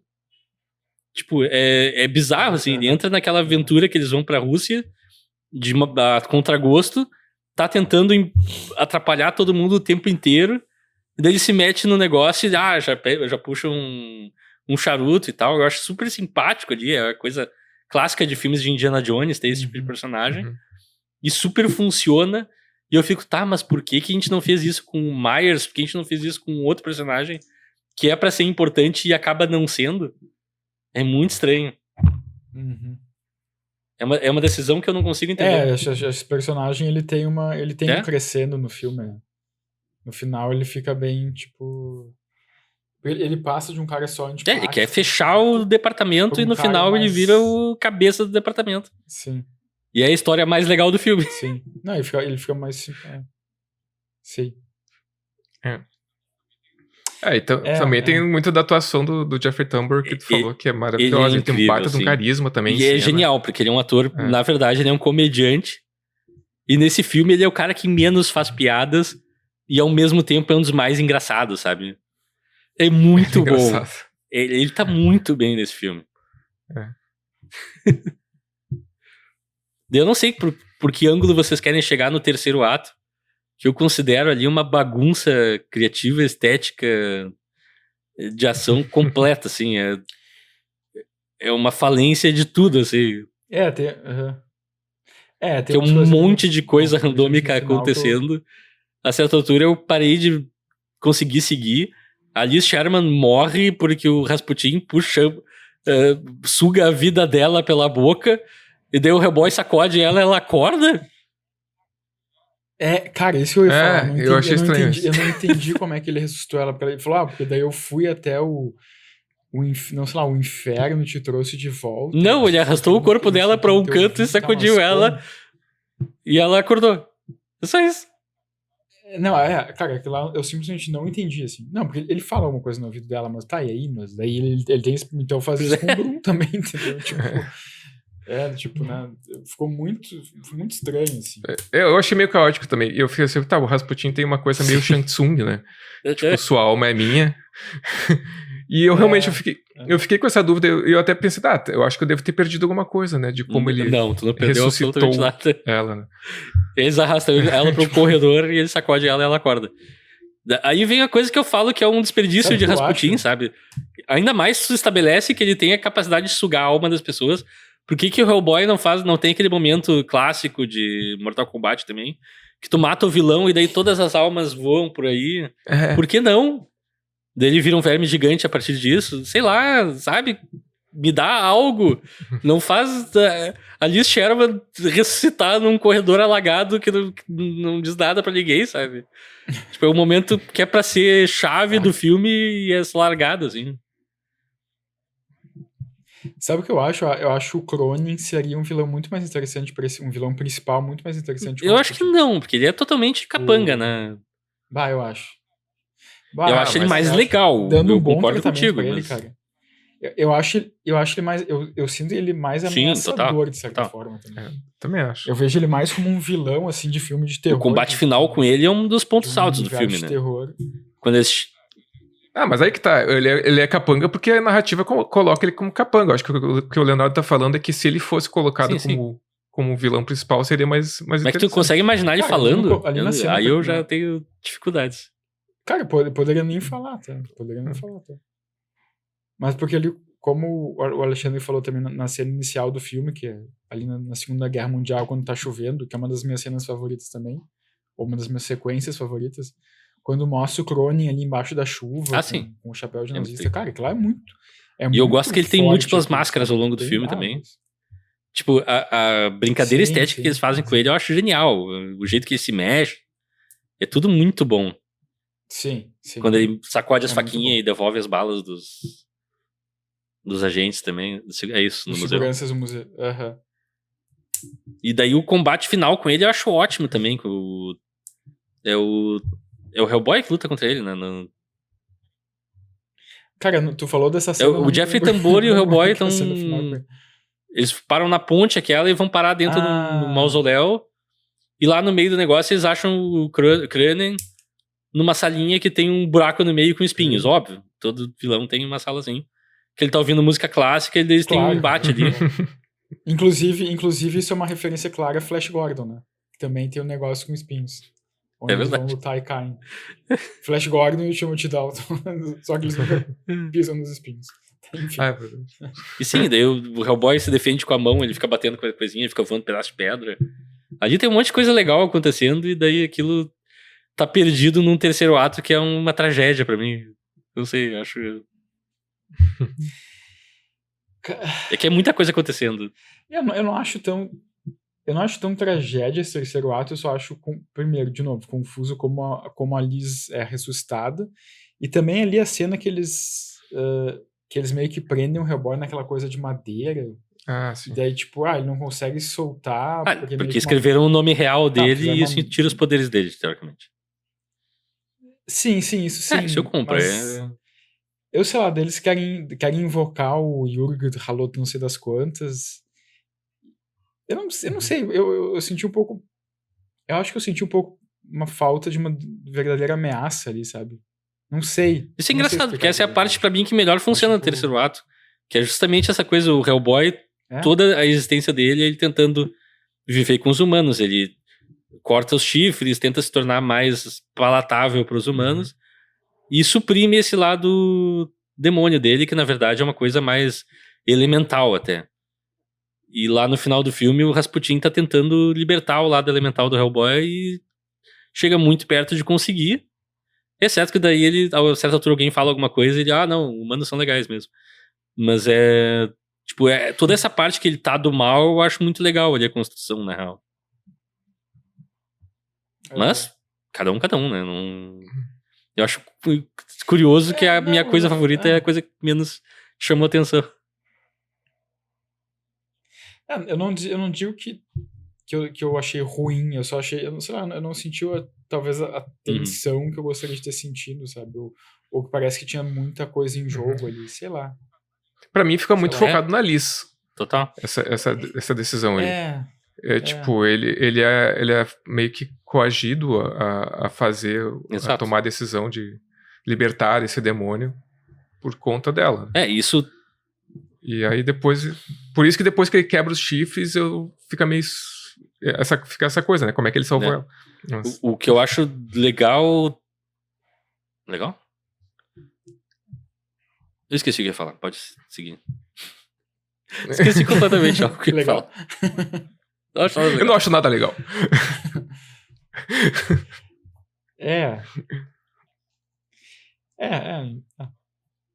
Porque agora eu também não sei o que eu ia falar. Mas... Eu abri um portal, a gente esqueceu tudo. Bom, então, mas voltando um pouco pro pior personagem do filme, que é o Agente Myers, ou o que menos funciona. Pra mim também ficou uma coisa que eu não entendi logo que ele chega no Boreal pela primeira vez. Eu não entendi se ele tá chegando ali ciente que tem criaturas bizarras ali dentro e o trabalho que ele vai fazer, ou tudo se é novo tudo pra ele. novo pra ele. Mas ele não se comporta como se fosse algo novo, né? Porque ele vê o Abe Sapien e é tipo, beleza, tem um bicho morando nesse aquário e ele o come. A impressão que eu tenho é que ele não sabe absolutamente nada, pelo menos ele... Como é que eu vou dizer? Não é que ele age 100% surpreso, porque ele não se surpreende com nada, mas as respostas e coisas que ele fala dão a entender que ele não esperava ver nada daquilo. Mas a atuação exato. Ele não age como se fosse foi tipo... Porque parece... passa uma impressão, o personagem não sabe, ele não tem ideia do que vai ter ali dentro, mas quando ele vê que são criaturas bizarras, ele, tipo, se comporta como, já me deram um relatório, eu sei quem tá aqui. É meio confuso, assim, eu achei meio... Que faz, acho, pra mim, um paralelo com um pouco como o Hellboy aparece em público depois, isso também não tem não tem necessariamente uma consequência depois, sabe? O Hellboy aparece em público, o Samael também, tipo, ok. Tipo, fica meio... O que eu queria dizer, tem jogo nesse filme, na verdade, Desculpa mudar de assunto radicalmente, mas eu só vou falar antes de esquecer de novo, e daí a gente volta pra isso. Que é... O problema desse filme é que a ameaça queremos dominar o mundo. Ponto. E quando tu quer dominar o mundo, tu não tá ameaçando nada específico, assim, não tem... E o Hellboy não quer defender uma comunidade específica, não quer defender nada específico. Ele quer proteger a Liz, que a gente também recém conheceu a essa altura do filme. Então fica realmente uma ameaça muito pro nada, assim. O que esse vilão quer? Dominar o mundo, ok. E o que ele quer fazer de fato? Não sei. Sabe? E o Del Toro é meio obcecado com essa coisa de deuses antigos que moram em outra coisa e tal, que é fascinante.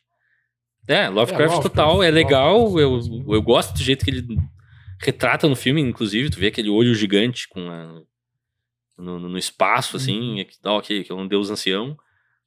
Só que também, de fato, não nos diz nada. Sim, é bem legal. É conceitualmente legal, mas não nos diz nada. A gente teria que ter o mundo, de fato, um tentáculo gigante saindo da Terra e... Oh, meu Deus, o mundo está sendo destruído de fato pra gente começar a se importar em termos de filme, né? Tu não sabe exatamente o que essa ameaça significa, assim. Daí mostram aquelas imagens meio Constantine de Hellboy num mundo destruído, mas não é desconectado de tudo. Claro, guardando completamente as proporções, assim, mas parece uma coisa meio do Batman contra o Super-Homem, daquela cena do deserto com o Batman apocalíptico, assim, sabe? É legal conceitualmente, mas não te fica solto. Né? Quando tu não tem a noção das consequências, o temor que era necessário não é gerado, né? Sim, exato. Pra isso. Totalmente, assim. E daí tem essa coisa, o Hellboy tá lutando pra tornar o departamento público, de fato. Ou ele não se importa com isso. Isso não é um motivo, sabe? Se ele tá lutando pra manter aquele departamento, também não exatamente, ele não se importa muito com aquilo, parece. Exato. Tipo, ele só quer as motivações são muito soltas, assim, pra, de fato, no final, quando o Rasputin vira um verme, tá envolvido com qualquer coisa. E eles matam ele da maneira mais clichê também, que ele entra dentro dele com um monte de granada e explode. Ok. Sei lá, eu saí do filme assim pensando, pá, isso envelheceu muito mal. Um monte de coisa parou de funcionar pra mim, um monte de coisa... Tem decisões que hoje em dia se tornaram ruins, bem ruins. Mas eu também entendo que na época tinha todo um outro contexto, né? Eu lembro a minha reação a esse filme foi muito mais positiva. Foi muito... Eu não esperava ficar tão dividido assim vendo Hellboy de novo. Eu gostei menos, eu não desgostei tanto quanto tu, por exemplo, mas agora também falando com vocês, acho que a gente vai pensando mais as coisas que não funcionam. É que eu acho que também quando esse filme foi lançado, era uma época que eu acho que os filmes super-herói, a gente tinha já alguns bons exemplos, sabe? A gente já tinha X-Men 1 e 2, a gente tinha Homem-Aranha 1 e 2, a gente já tava começando alguma coisa, né, diferente ali. Eu acho que o Hellboy foi um pouco nessa leva, mas eu acho que é um filme que não se sustenta tão bem quanto esses outros da mesma época, assim, sabe? Ainda mais quanto o Homem-Aranha 2. O Homem-Aranha 2 ainda é talvez um dos meus filmes super-heróis favoritos, se não o meu favorito. Eu gosto do 1 também. O X-Men 2 eu acho muito bom também. Mas isso, sabe? Um pouco essa... Eu acho que a gente chegou nas conclusões finais meio que naturalmente. Alguém tem uma conclusão final pra... Quer dizer, qual é a tua conclusão final, Alexandre? Como é que foi tua... que eu acho que o Alexandre foi o mais positivo até agora, então eu queria ouvir de ti. Eu também, pode ser. Não, mas eu percebi os mesmos problemas que vocês. Eu falei no começo que eu não achei um filme... não é o melhor filme que eu já vi. Mas eu acho... eu sou muito ligado na parte estética dos filmes. Eu acho que... Eu fiquei muito fascinado como o Del Toro construiu isso. E eu gostei do personagem também. Acho que também porque eu não tinha todo essa base dos quadrinhos que vocês têm mais, assim. Então eu não fiz essa comparação. E é um personagem que, se tu for ver pela primeira vez, ele é diferente, assim, da maioria dos... E o personagem é muito estereótipos, assim. Existe... Sim. Existe o estereótipo do brucutu, daquele, o valentão, aquele cara que tem a casca, o fortão, só que ele é sentimental. Mas mesmo assim, o Hellboy aqui, ele foge um pouco disso, porque além disso ele é meio mimado, é meio, sabe, meio adolescente. Então ele é uma mistura de muitas coisas que me geraram um interesse, assim. E também acho que tem personagens que eu gostei, assim, apesar de alguns desnecessários. Aquele personagem que a gente falou bastante, como é que é o nome dele? O dos Cronen. olhos... Cronen. Cronen. Aquele ficou muito na minha cabeça, assim, foi um personagem bem marcante, assim. E também isso acontece muito em filmes de super-herói pra mim, de ter um momento caótico, e nesse filme foi nitidamente o terceiro ato, que as coisas ficam meio bagunçadas. Mas a gente vai pra Rússia, a gente ressuscita um russo, a gente anda em mausoléus. Mas quando o Hellboy... É um dos melhores momentos do filme, concordo também. Só com a cabeça. É muito bom aquilo, com o cara enforcado, aquilo lá é muito bom. E o cara fica xingando o Hellboy em russo, aquilo lá é muito bom. Sim. Aquilo lá é muito bom. Mas, no geral, o filme manteve a minha atenção o tempo todo. Foi o filme o que me entreteve o tempo todo. Eu acho que ele não se propõe a muito mais do que isso. Então ele tá lá, cumpre a sua proposta de certa forma. E é isso. Sei lá, é um filme legal. Eu não sei, não... A gente vai dar notas pra eles, vocês Com vão ter certeza. uma noção. Outra coisa que eu queria lembrar, eu me lembrei, ainda bem que eu lembrei agora, que é uma coisa crucial. A cena que ele tá se declarando pra Liz, não sei se vocês lembram, que ele fala, eu não posso fazer nada a respeito disso, mas eu te prometo que No pátio isso vai ser Sim. o pior que eu vou parecer na minha vida. Aquela declaração toda é a declaração de amor que o Del Toro fez de fato pra esposa dele. Que ele colocou no filme. Sim. Sério? Que ele fala Nossa. nos comentários do filme. Achei que era legal de trazer, assim, que eu acho... Que é justamente Legal. um fato de, o Del Toro fez muito mais um filme basicamente sobre ele do que necessariamente sobre o Hellboy. Apesar de ser um filme do Hellboy. Isso é válido. Eu não falo em tom de crítica. Eu acho muito legal isso. Sim. Uhum. Tipo, o cara trouxe uma experiência, obviamente, super importante da vida dele e colocou no filme do Hellboy.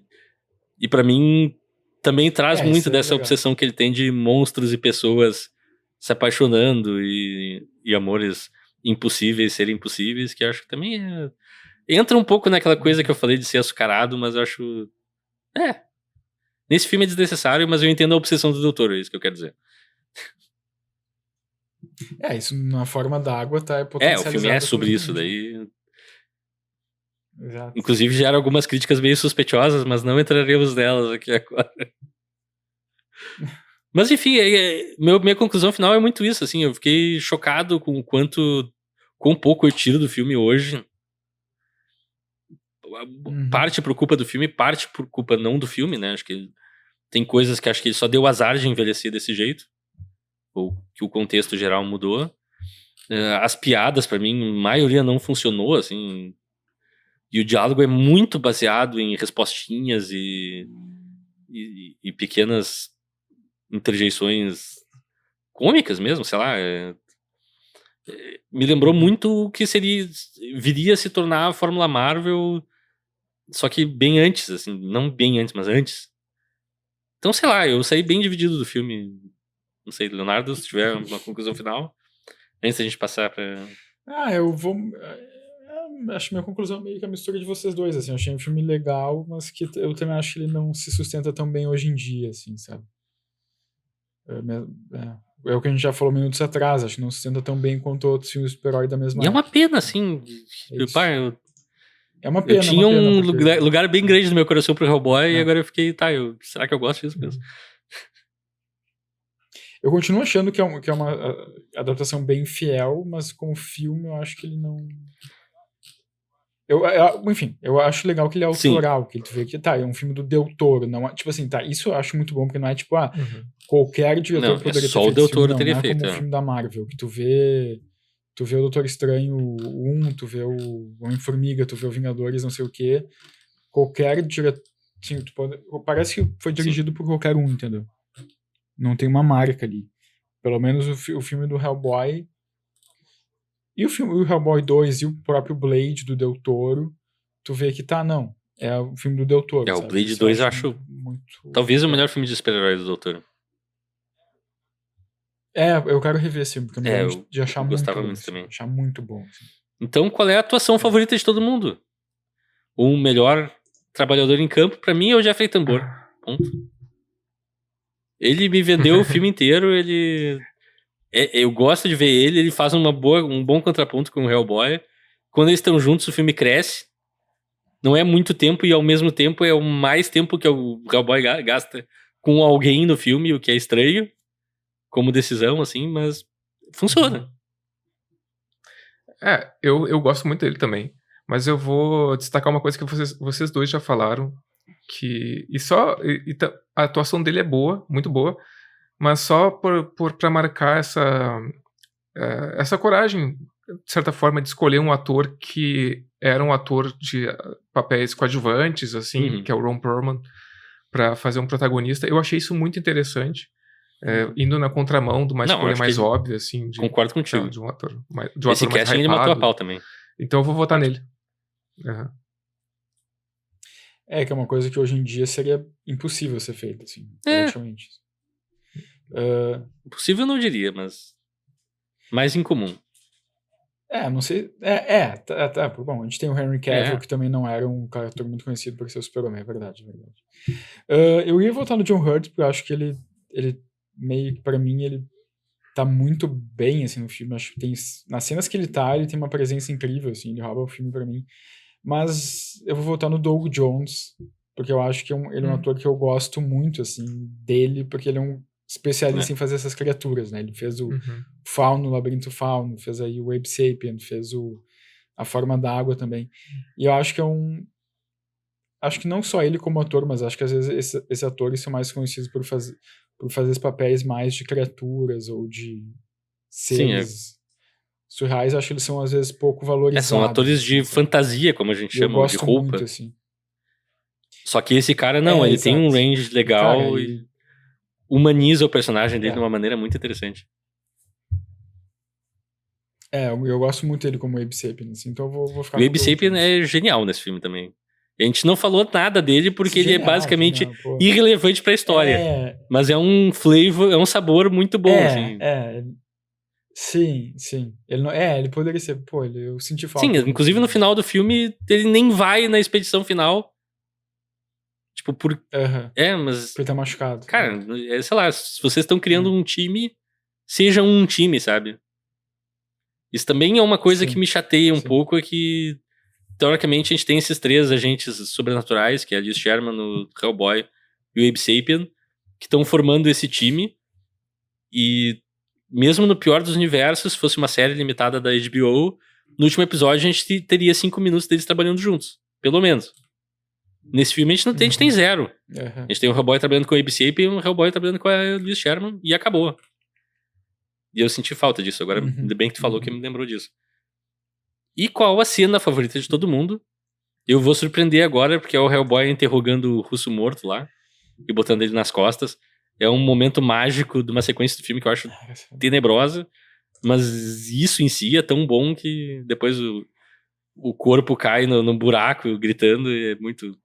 Tá, tu renasceu o cara pra ele te apontar as direções por alguns minutos e depois ele cai no buraco pra sempre. Ele continua vivo, não sei. Mas é genial. Sim. Pra mim, eu fico entre duas. Eu gosto muito da cena de abertura da Segunda Guerra Mundial. Eu acho muito boa. A estética dessa cena é muito legal. Ela já te joga de cara, que é o filme do Del Toro. E eu gosto muito da cena do Cronin deitado na maca e quando ele começa a se recompor ali, quando depois ele acorda e tal. Mas eu acho que a que mais marcou foi a de abertura. Eu vou ficar com ela. A cena inicial. E tem o melhor prop da história, um dos melhores props da história do cinema, que é a manopla que o Rasputin põe, que é aquela coisa cheia de fios e coisas que é genial. Aquilo é espetacular. É visualmente muito impactante. Eu sempre lembro daquilo quando eu lembro desse filme. Eu vou ficar com a cena que o Cronin mata o professor Brum, porque pra mim uma das cenas mais bem executadas, acho que mais... Entendi o jogo de palavras que tu fez. Acho legal. Executado. Não foi isso, não. Não, porque eu acho legal quando o Brum tá no escritório dele, na biblioteca dele, e o Cronin simplesmente vem descendo as escadas, assim, sabe? E daí o Brum fala, eu estou vendo a marionete, mas não estou vendo... O titereiro. Como é que ele fala? Eu acho muito legal isso, como ele já saca o que tá acontecendo, sabe? Eu acho isso muito bom, assim. Tem um clima meio quando o agente Smith vai falar com o Oráculo, e depois eles falam alguns mambo-jumbo de Matrix, e o Oráculo fala, tá, faz o que tu veio fazer aqui de uma vez. Seu M. E dele, tá bom, mamãe. Daí ele mata ela. Tem meio que esse clima também. O professor Brum já aceitou o que tá acontecendo, sabe que vai morrer e não resiste, assim, é uma coisa forte e legal. E qual nota final a gente dá para Hellboy? Eu vou dar nota 7. Eu fechei com o Leonardo, minha nota é 7. Eu fiquei chato do rolê, minha nota é 6. Eu achei... meio parecido. Vai estragar a avaliação lá no Letterboxd, Rafael. Só pra ficar a nota quebrada. Desculpa, mas é que... eu tava entre 5 e 6 e daí eu resolvi dar um 6 porque eu já tive uma conexão muito forte com esse filme, mas minha experiência de hoje eu saí bem decepcionado. que é uma pena. Eu comecei o episódio pensando em dar 8. Daí baixou um ponto. Porque A gente só falou mal do filme. Acontece. Se tu for ver. A gente não sai de casa pra falar mal de ninguém, tá? Mas às vezes A acontece. gente só falou mal e a gente deu uma nota 6, 7. Tá bom. Depois vem alguém. Depois vem alguém. A maquiagem do Hellboy é maravilhosa. A maquiagem do Hellboy é maravilhosa, tá? A maquiagem do Hellboy é maravilhosa. Tipo, o Hellboy visualmente no filme funciona muito bem. Muito bem mesmo, assim. Tipo, graças a Deus que não é CG, como a gente tá acostumado a ver hoje em filmes de super-herói. O rabo dele é completamente feito com cabos e coisas também. O Abe Sapien é maravilhoso. Não, a direção de arte desse filme é fora de série. É muito bom. Esteticamente ele é muito bom. A fotografia eu acho incrível. Inclusive porque eles têm um cuidado. O Hellboy nesse filme, como é um filme, ele tá em vários lugares, é iluminado de todas as maneiras. Eles sempre tomam o cuidado de que o vermelho da pele do Hellboy é sempre vermelho. Sempre lê como vermelho na tela. E assim, parece estúpido o que eu tô falando. Mas se tu tenta iluminar um ator pintado de vermelho, tu não tem noção o quão difícil é que aquilo na câmera continue sendo o vermelho que tu quer. Tipo, e eles têm esse cuidado o filme inteiro e super funciona, assim, Não, é muito bom, tipo, ele não, tu olha pro Ron Perlman como Hellboy, ele não parece que ele é, não parece que ele é um ser de plástico, sabe? Parece que aquela é realmente a pele dele, assim, isso é muito, muito difícil de fazer. O Abe Sapien também, tu vê, esse é um homem anfíbio, não é um cara, não é um ator vestido, entendeu? Cara, funciona muito bem. Até eu acho que o Doug Jones como Abe Sapien funciona melhor do que no Forma d'Água, assim, como ser. Acho que sim. Eu compro mais até. Ele consegue se mover de formas quase não humanas super bem, assim. Também ajuda que o Doug Jones tem... Como é que eu vou falar isso sem parecer estranho? Mas o formato do corpo dele é bem peculiar. Ele é um cara longilíneo, magrão. E eles têm essa expressão corporal muito... Mas enfim, vamos falar um pouco bem do Hellboy, mas... Ok, daqui a uma semana a gente deve voltar, eu imagino, com um filme escolhido que é o próximo da corrente. Alexandre, tu tá pronto pra nos revelar? Chegou o meu momento, sim, estou pronto. Chegou o teu momento. Vocês querem dicas ou vocês querem... Sempre. Dicas, sempre. Tá. Não, mas peraí. Só um pouquinho, escolhe um filme. Não, ele já escolheu, Leonardo, não tenta influenciar agora. Tá. Sim, isso eu tô dizendo. Não, peraí, desculpa. Com Ron Perlman. Volta tudo. Qual filme vocês recomendariam pra quem assistiu o Hellboy? Constantine. Pronto, vai próximo. Rápido. Tá. Hellboy 2. Não tão rápido. Pra mim é um filme que tem uma hype, teve uma hype logo que ele lançou, mas que depois meio que ficou assim no esquecimento. Esquecimento não, mas não é tão valorizado, que é a adaptação do Pinóquio do Guillermo del Toro, que eu acho a animação muito legal, muito bem feita, e ele tem um caráter político ali, antifascista. Eu acho muito massa, assim, eu gostei bastante desse filme. Então recomendo aqui o Pinóquio do eu vou mudar minha dica. Blade 2. Boa. Pra ficar nessas... Eu recomendo Constantine porque também é um investigador sobrenatural. Saiu um ano depois do Hellboy. Também é um cara que trata o surreal como rotineiro e até entediante sob certo ponto. Mas eu acho é um filme que eu revi não faz tanto tempo e ainda é muito bom. E o Keanu Reeves é um mestre. Mas enfim, Alexandre, voltamos ao teu momento, desculpa. Tá. Não, a minha escolha é Drive, filme com Ron Perlman e com Ryan Gosling. Tô zoando. A gente já tem um episódio sobre Drive, tá, gente? É o primeiro episódio do podcast. Filme? Não. Calma.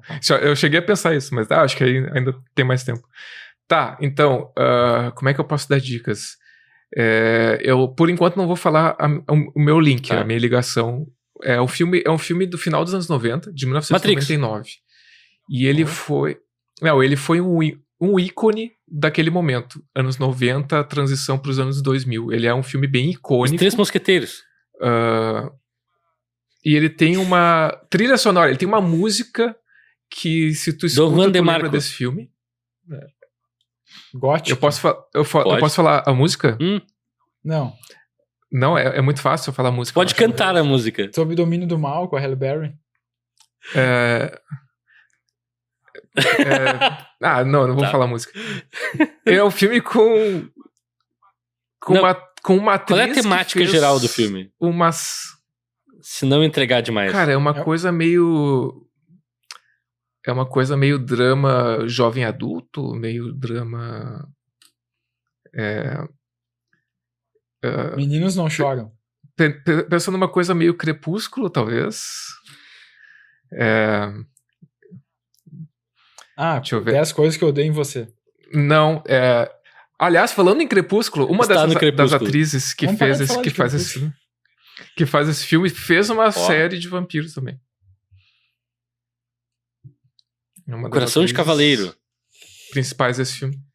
Eu tô tentando lembrar Não. coisas dessa época, eu tô fora Eu vou dando mais dicas. Eu vou dando mais dicas.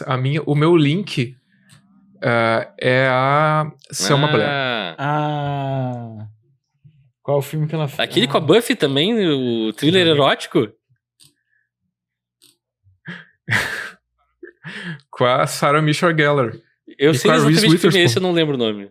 Meninas Perigosas? Eu não lembro o nome do filme.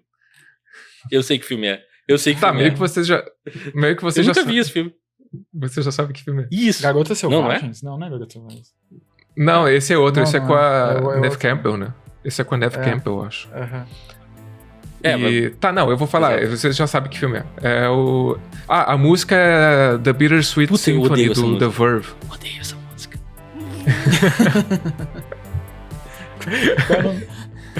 Segundas intenções. Isso aí. Segundas intenções. Segunda. Boa. Eu não vi esse filme. Eu vi faz muito tempo, eu quero ver como é que esse filme Sim. chega em mim hoje em dia, assim, tipo, essa coisa, como é que 20 anos depois, 20 e poucos anos depois, o filme se sustenta ou A não. última vez que eu, o Alexandre e a Sarah Michelle Gellar estiveram juntos na mesma sala foi pra ver um filme do Paulo Coelho. Verônica. Que a Verônica decide morrer. É uma das experiências mais... É bizarro isso, é uma das experiências de cinema mais memoráveis que eu tenho, especificamente com o Alexandre. E é um filme tenebroso, mas, enfim, a gente não escolhe. Foi muito bom. Mas enfim, então a gente volta... Eu já esqueci o nome do filme de novo, Segundas Intenções. A gente volta daquela semana com Segundas Intenções. Dá pra fazer um trocadilho. Então fiquem ligados. Por favor, sigam a gente nas mídias sociais. Onde tu procurar Eu Quero Ver o Filme, tu vai encontrar a gente. Até em IAs agora conhecem a gente, sabem falar. E sim, a gente não passa os filmes piratas, a gente comenta os filmes. E se tu queria ver o filme e se deu com os burros na água, fica um pouco pra ouvir a conversa, que às vezes tu vai talvez se dar conta que pode ser interessante, não sei. As pessoas debatem futebol, por que não podem debater cinema? Fica o questionamento. E até semana que vem alguém quer deixar uma mensagem de despedida, um caos ou alguma coisa? Não? Não quer dizer Hellboy. Caos. Tu acabou de falar. E cortemos. Temos.